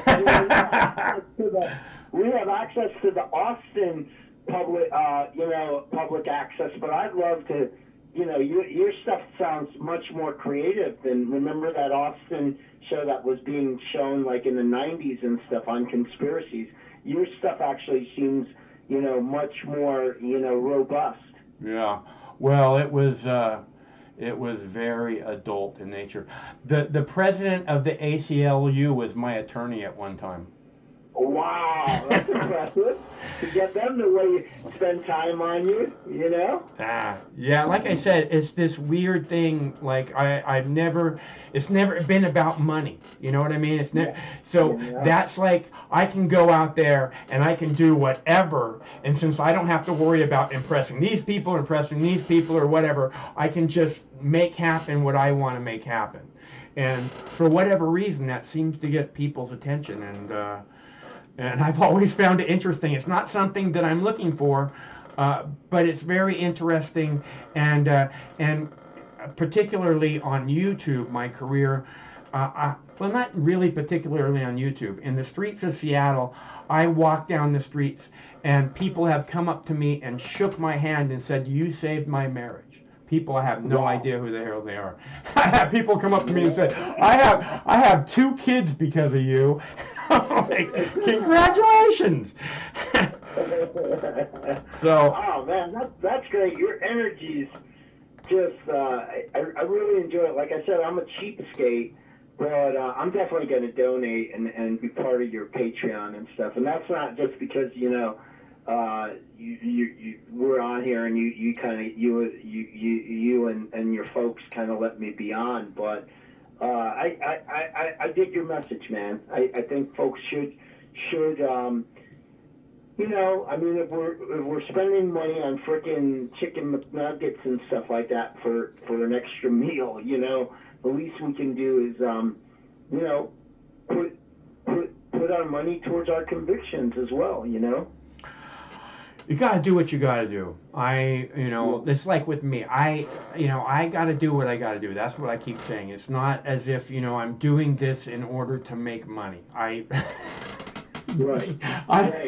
There's no money. There's no money. But doing it, in the past, it's like I said, the president of the ACLU was my attorney at one point. I've been on the front page of YouTube, my post, so many times. Rachel Maddow mentioned Mox News on her program. That's awesome. It's and it was never once it was oh, I'm making money. It's like no, I am rubbing people the wrong way. And I'm getting, and because of that, I'm getting people's attention, and I wasn't even saying a word. And there was amazing discussions going on in the text of the videos, just like some 1,000, sometimes 10,000 long comments, 10,000 deep comments. It was fucking awesome. And then YouTube went all Nazi, and you can't, if they don't like you, people don't get to see you. So is it mostly because your message, because you're threatening in your reason, but I think is it that the haters are like coming from like this unhealthy reactionary conservative front that are kind of like throwing the shade, or is it just that your message is somewhat unorthodox? Where do you think it's where do you think it's coming from? Because I'm interested in that type of The censorship, where's the censorship coming from, or where? Yeah. I think it appears that these people who have the power are somehow threatened by freedom of exchange of information. I think it's obvious. I mean, I got a guideline strike earlier in the year because I have no idea why. They said we were spreading medical misinformation, right? And I'm really I know you're talking about somehow the way I think is, whatever, on a different plane or something. But the different plane is that I have very simple, basic logic, and 2 and 2 are easy to understand that they make 4, really simple. And so I don't ever try and say, hey, I'm a medical professional and you need to listen to what I'm saying. I never say anything like that. I ask questions and I say, I see this happening, and but for somehow YouTube seems to think that I'm spreading medical misinformation. Even if I was, I mean, it's this thing where there's a billion YouTube pages, and if people don't want to hear what it is that I'm saying, they can go to any one of the other billion pages and listen to what that person's saying. So it's this hampering of freedom of information, and the entire thing is, it's not about me so much as about anybody that's actually spreading awareness, opening people's eyes. If you're opening people's eyes to things, they consider that very threatening, as far as I can tell. Right. Huh. I'm glad you clarified that for myself and others, because, and that also clears, I mean, I'm in a constant, I wouldn't say war, but I'm always with tension I'm in tension with a lot of my brothers and sisters who are much more conservative, who wear a uniform or who wore a uniform. But I'm glad you clarified that, because, I can kind of like be a little bit at ease, and kind of look at things and not just get focused on that type of tension, that prevents me. What I don't want to be is like what Tucker Carlson is, using all of these words. He doesn't really, either he's not well aware of what the meaning of the word socialism is, or he's just purposely doing that to create more of a divide, with Americans. Well, it's like I say with these, the CNN and the Fox News and the MSNBC. They say, oh, that's the liberal news network. Oh, that's the conservative news network. And when you use those terms, also, you should. I hate these labels. I think that they're divisive. I don't see it as any other way to define it. They're incredibly divisive. That being said, when you have CNN or MSNBC, and they're the liberal news network, and you have Fox and Newsmax, and they're the conservative news networks, I don't see it that way. I see them as just, this group of people that are making millions and millions of dollars are pretending to be this way so they can talk to these suckers who love to hear this kind of language. And then there's these people who pretend to be this way, and because they're talking to this other audience of suckers in the way that they long to be talked to. So I like that. Yeah. I like that. That makes sense. That makes more sense, and it kind of puts me a little bit at ease, because I'm I guess I get caught up in a lot of that stuff. But I think it's because when I had my podcast, I was with Warfighter Radio Network, and they were doing well. But then I believe another another bigger radio station bought them out, and they were just super conservative, and it just put a bad taste in my mouth. Yeah. But if I look at it kind of like what you're looking at it, almost like the political economy of it, it kind of strips away a lot of these other things, you know, that you know. Yeah, are well, kind of like, it's like, look, you use the Tucker Carlson, for example, right? If you look at Tucker Carlson in particular, Tucker Carlson, who says he's this staunch, you know, conservative, right? He's like as conservative gets.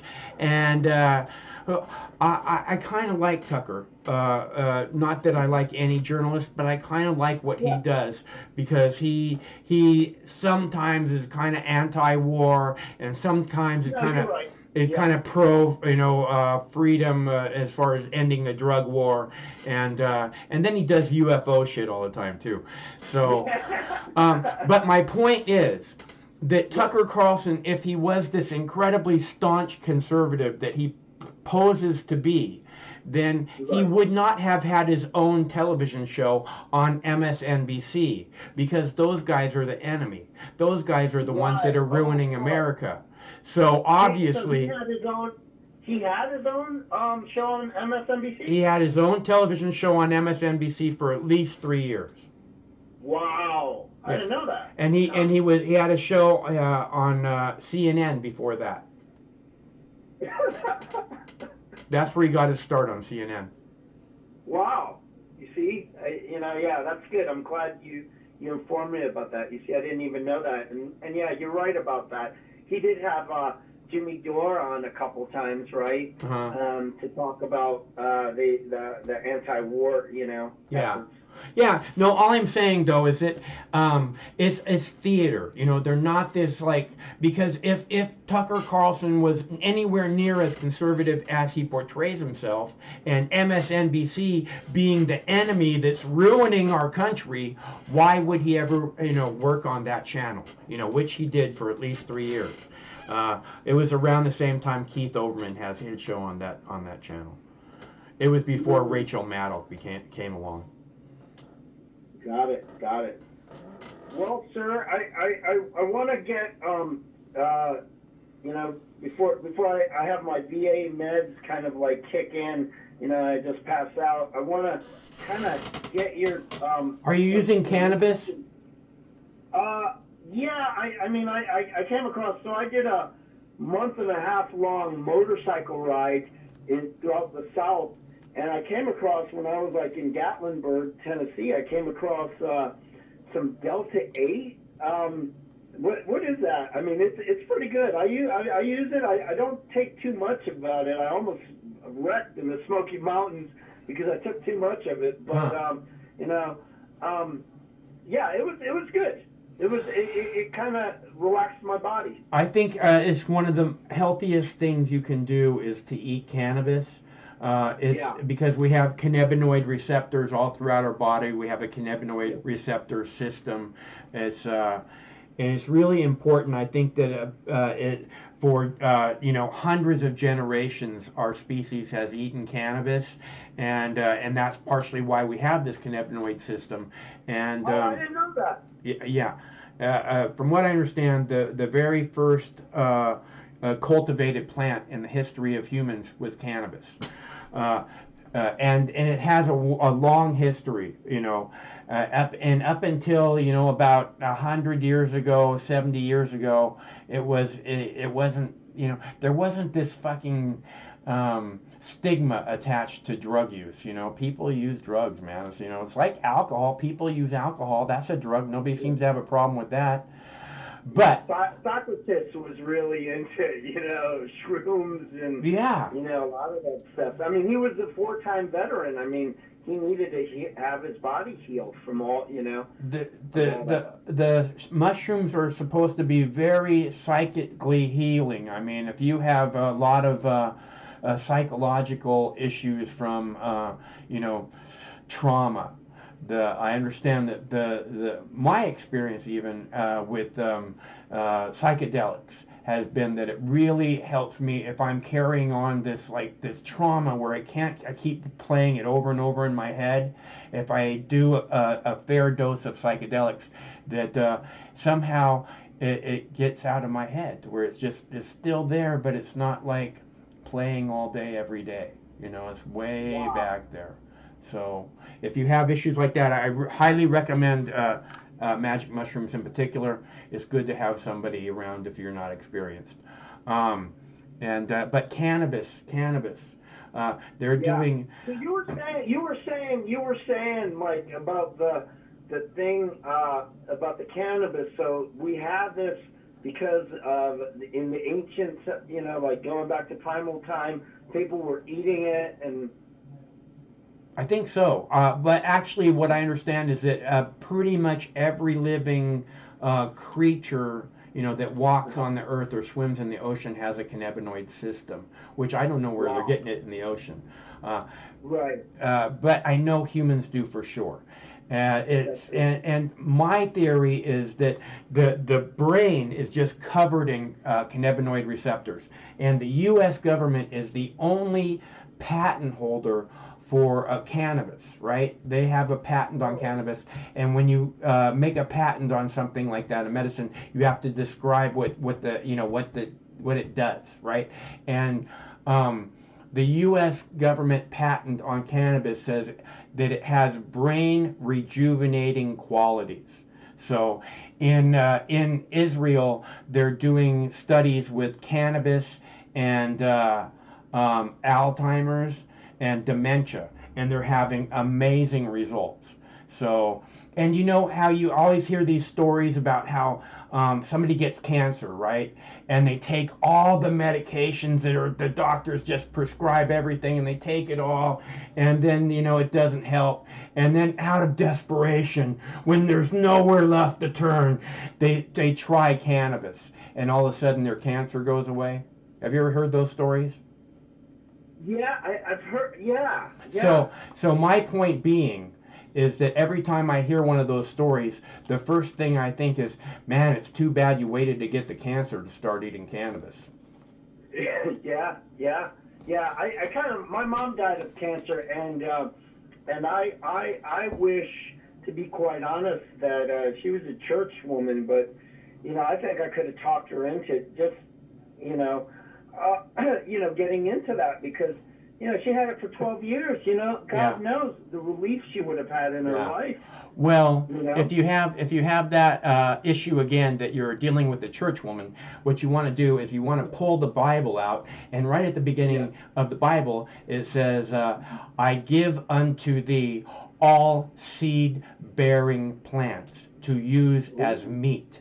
And if anybody knows cannabis, it is one seed-making motherfucker. So there you go.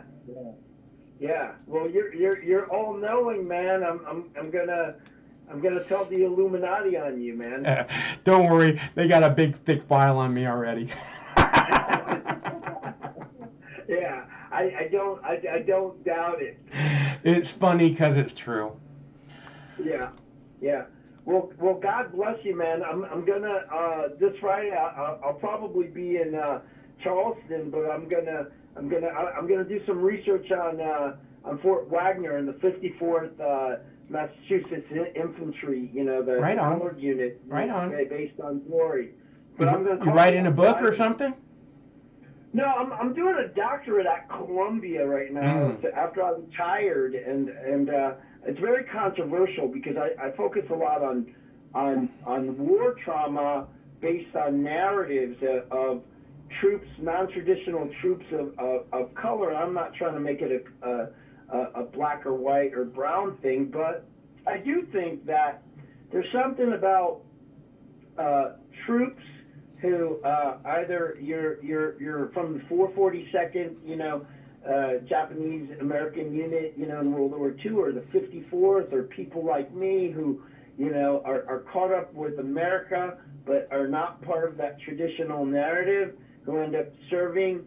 And I think those stories, and stories like my sister, she's a veteran and she's a woman, and just these non-traditional stories need to be out there. And yeah, my doctorate is focused on really trying to get the power of those type of stories out, and it's been very controversial, very difficult, but I think I think eventually it'll fly. Well, like I said, the best stuff is controversial, and and whatever the other thing you said was. I mean, it's unconventional. It's like I keep saying. People are motivated by money to make things happen, and that takes away everything unconventional, because you have to appeal to the people who like money, who have money, and they don't like unconventional things. So yeah, that's true. Yeah. That's true. Because they said to me, well, you're never going to teach at Columbia with this type of research. And I said, I don't want to teach at college. I want to teach at a community college. Well, then fuck Columbia. That's Columbia's loss. What can I tell you, pal? Yeah, I really appreciate this because I may I'll probably include you in some of the research eventually as I get different things approved little by little. Are you threatening me? And even if I transfer out of Columbia to get my doctorate, I will. I want to have this kind of stuff in my research. Yeah. The more widespread your research is, the more complete it will be. Yep. And people like you inspire me to think more, to be critical, kind of like, whether you like them or not, but, Marcuse, there's something about, I don't agree with everything he did, but, we are like these type of agents that, we're just not buying into the status quo. That's really good. That's what everybody has to do. We gotta snap everybody out of it. That's been a big part of what my work has been about, is to open people's eyes from, to look at things from a non-conventional standpoint. Because, I hear these people, they say, oh, I just want normal. What the fuck? Nobody wants normal. Normal. We want. We're the top of the food chain. We can make anything happen that we want, that we can imagine. Why the fuck would you want the same old monotony? This is good. I don't care. Let's make something crazy happen, man. All right, well, it's good to hear from you, and I look forward to talking again soon, okay? Yeah, roger that. I copy all, and I'll give a call on Friday, to donate and get you to get that tab going on when I'm down there. Because, I'm looking for that spectacle. Yeah, well, look up the cannabinoid system too. I'm telling you, cannabis is very important to humans. Sounds good. All right. Thank you very much. Blessings to you. All right, look forward to talking to you soon. Roger that. Okay. Good night. See ya.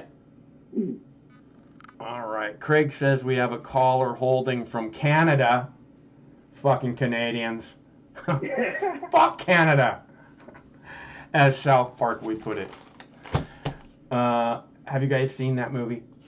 South Park, the movie. Bigger, longer, uncut.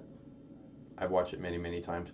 South Park is, they are the kind of philosophers that I can't say enough about. If you're not familiar with the South Park work, you're seriously missing out.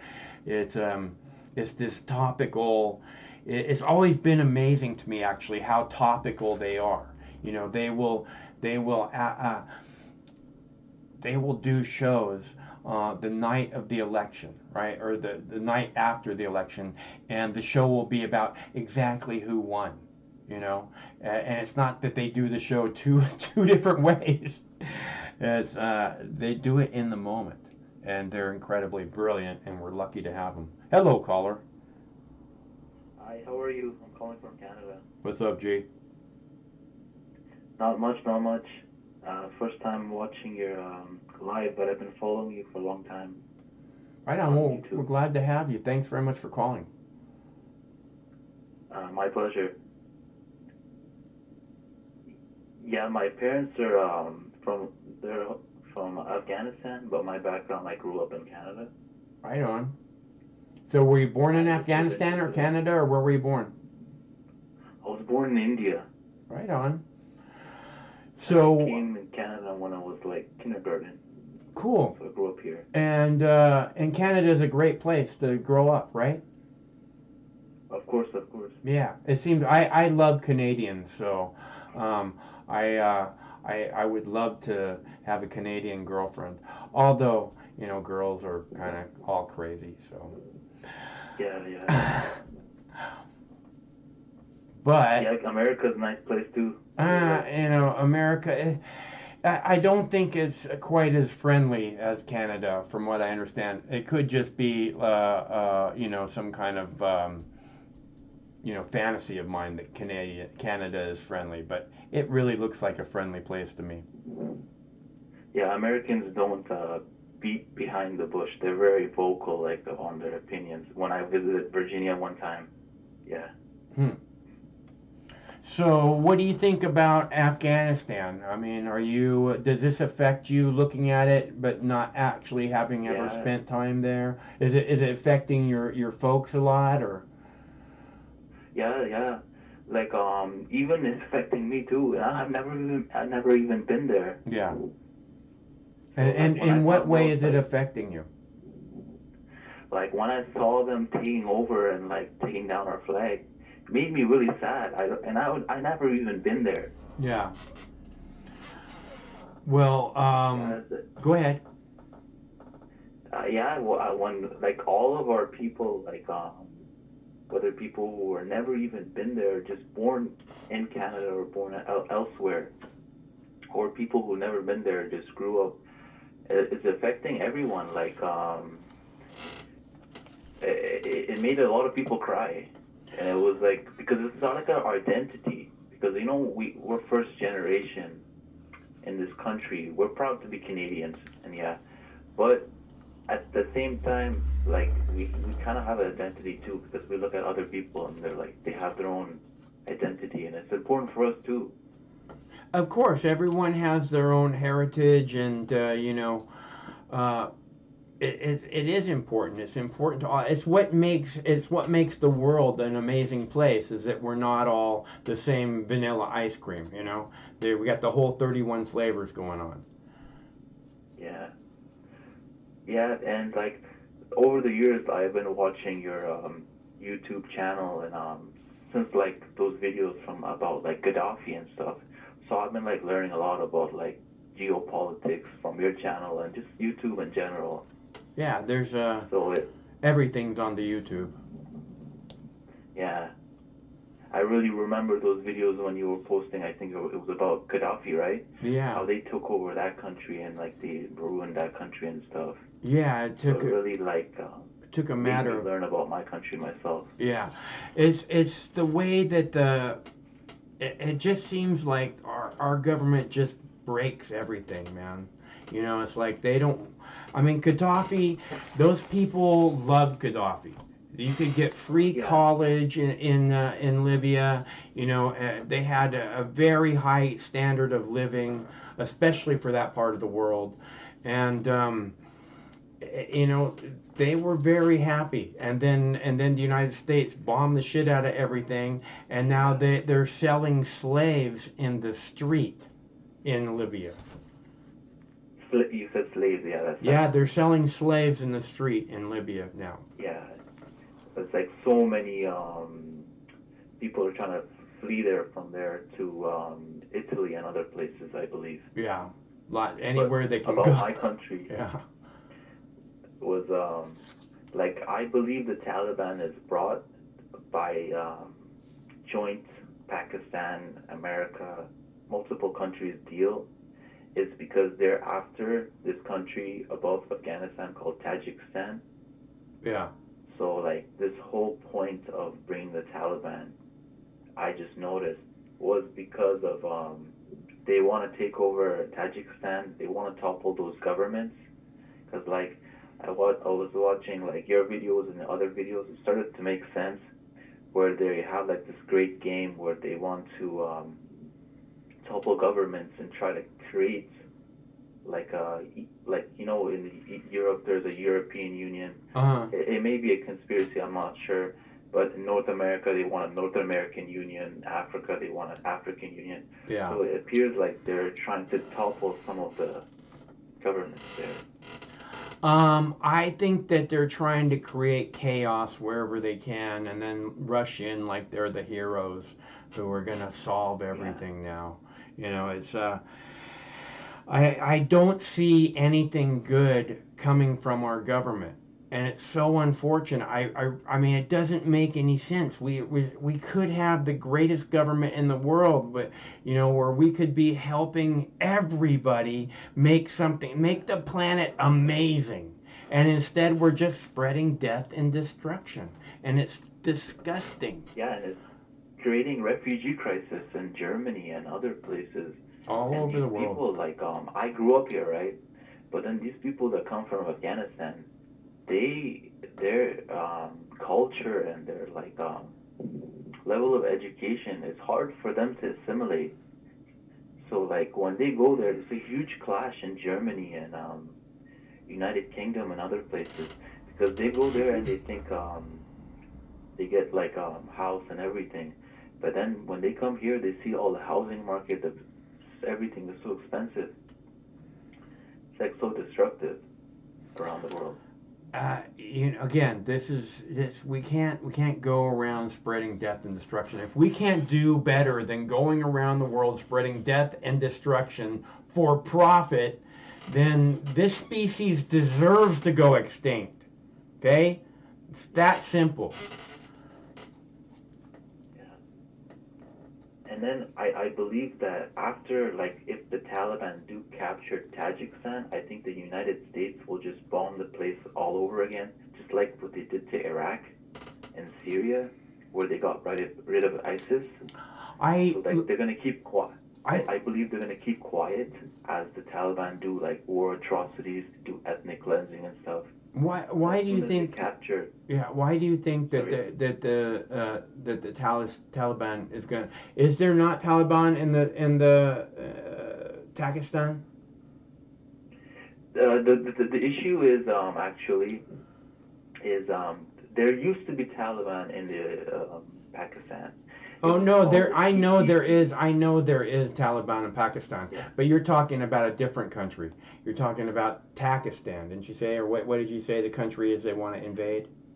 No, they want to invade Tajikistan. It's Tajikistan. An ethnic group. Yeah. Yeah. So what makes you think that the Taliban want to do that? Because the Tajikistan is this is the reason I'm going to tell you.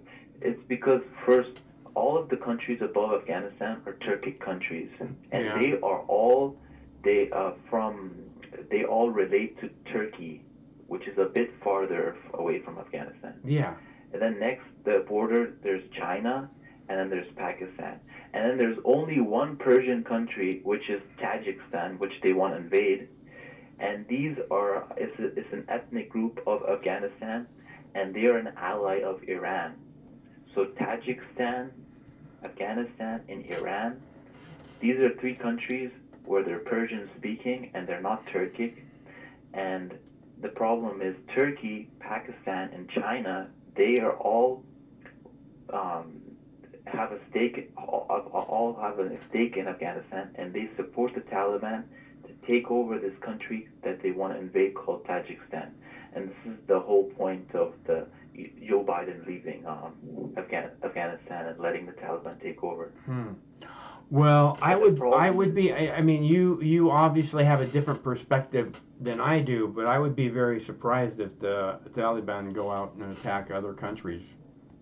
Although they do have they do have the military equipment to do it now. So exactly. Yeah. It's because look at the type of equipment they left for them. They left 200 airplanes.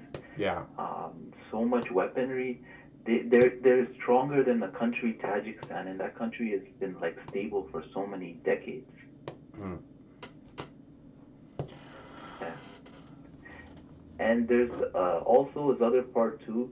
So that I agree with you what you're saying that they want to topple governments. Even there's this Pakistani ISI agent, general. He died a couple of years ago.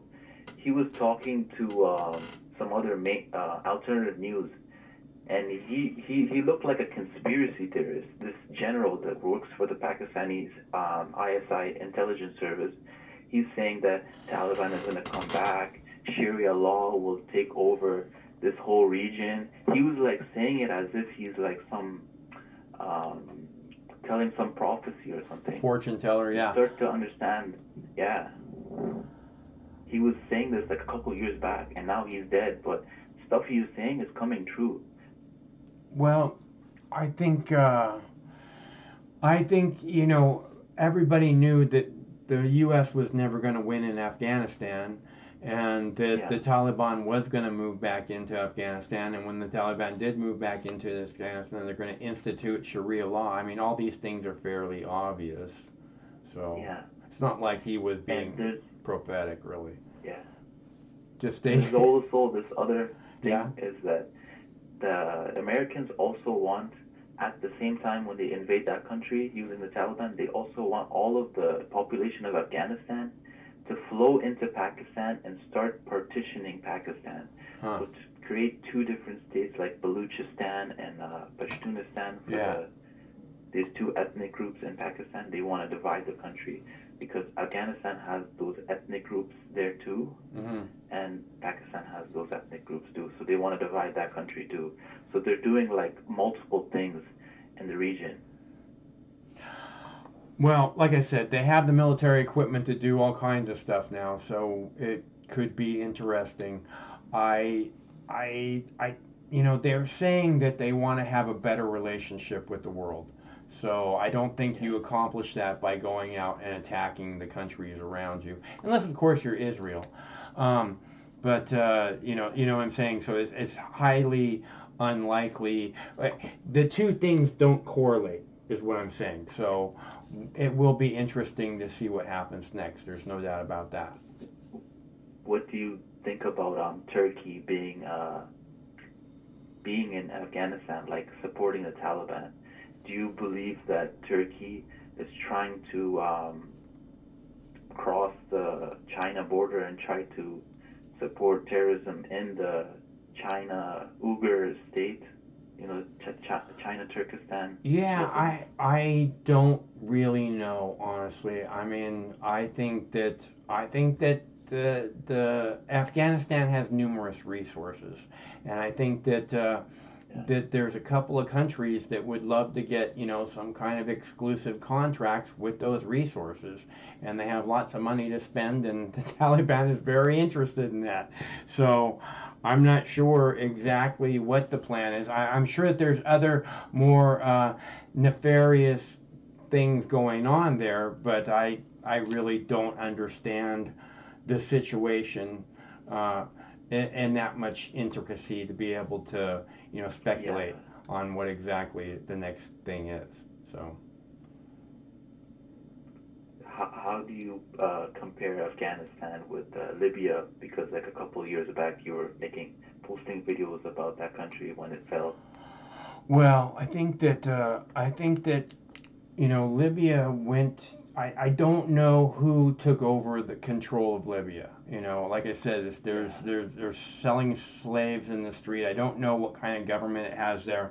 I know, and I did know, that the Taliban was going to immediately move back into Afghanistan, and that the Taliban has a plan in place to put together a working government, and they are already reaching out to other governments around the world saying, hey, we're looking for partnerships here.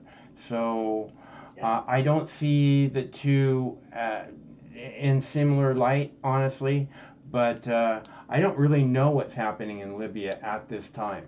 So other than me too, like they don't even report about Libya anymore.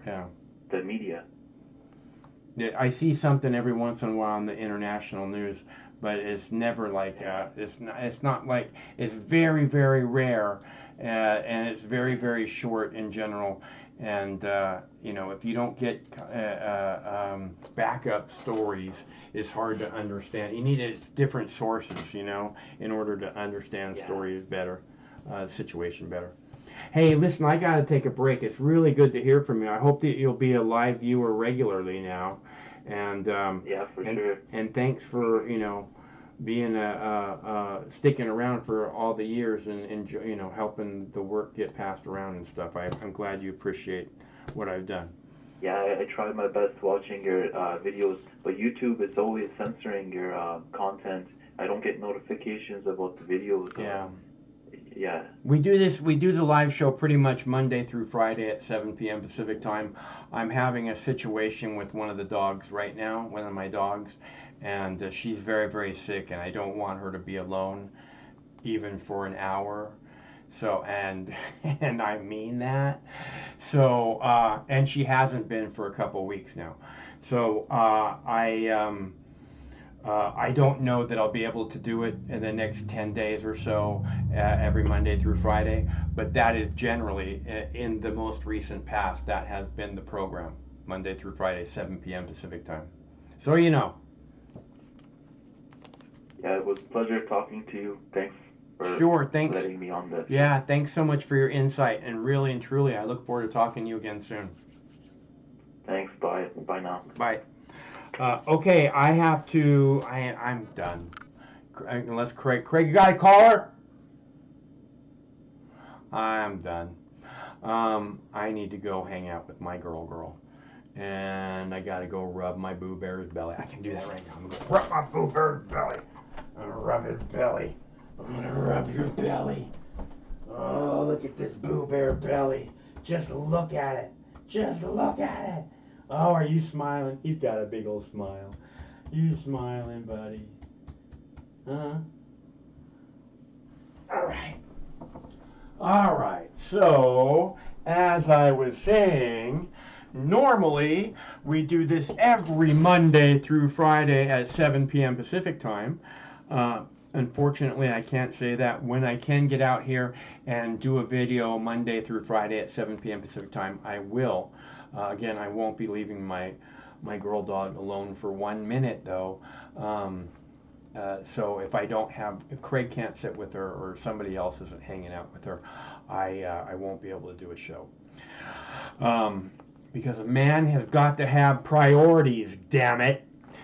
So that being said, normally we do this every Monday through Friday at 7 p.m. Pacific time, which means we could be back tomorrow. Same Mark's time, same Mark's channel. Until then, stay cool, because one of these days, this war is gonna end. Stay cool till then. Sometimes life can be a little overwhelming. Sometimes the weight of the world can be too much to bear. Sometimes you need to stop worrying and take a deep breath. Sometimes you need cannabis. Introducing Brightside, high-quality cannabis delivered right to your door. Brightside offers an extensive menu of strains and products to meet your needs. Choose the experience you want, and we'll send you the dankest herb, the real sticky icky, some top-shelf marijuana. If you like what we send you, keep the whole jar. We'll even include some nugs for you to blaze. As part of Discovery, you'll get to try new strains and products. Side effects may include euphoria, increased appetite, uncontrollable giggles, elevated sensitivity to musical dopeness, and reduced anxiety. Tetrahydrocannabinol may also induce feelings of existential well-being and relentless optimism. With a Brightside subscription, you can get it once a month, once a week, or whenever you want, all at a price you'll like. And yes, this is a real company. Do you know who I am? You're the wizard. Ask your doctor if cannabis is right for you. It probably is. Keep it Brightside.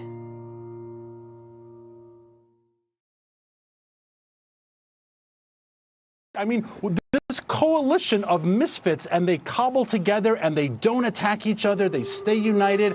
I wish the coalition of misfits, and they cobble together and they don't attack each other, they stay united. Coalition of misfits, and they cobble together and they don't attack each other, they stay united. Coalition of misfits, and they cobble together and they don't attack each other, they stay united. Coalition of misfits, and they cobble together and they don't attack each other. No matter which mouth you feed on a two-headed snake, it still shits the same turd. But lucky for you, you have Mox News. More than 10 years. More than 60,000 videos. Mox News has been filtering the nonsense and illuminating the bullshit from your mainstream media. Turn off your TV and turn on to Mox News. For over a decade, documenting the socio-political events that have etched and carved the pathways that define today's modern mess, Mox News has been providing clarity while faithfully bringing you today's relevant stories 100% commercial-free and subscription-free. And just like Lady Liberty vows to remain free. But at this time, we're asking you for your help, your patronage, and your support to keep the lights on and the videos rolling. For less than 17 cents per day, you can become a basic subscriber, knowing that your donation is truly making a difference that will help continue bringing the news stories that make a difference in your life.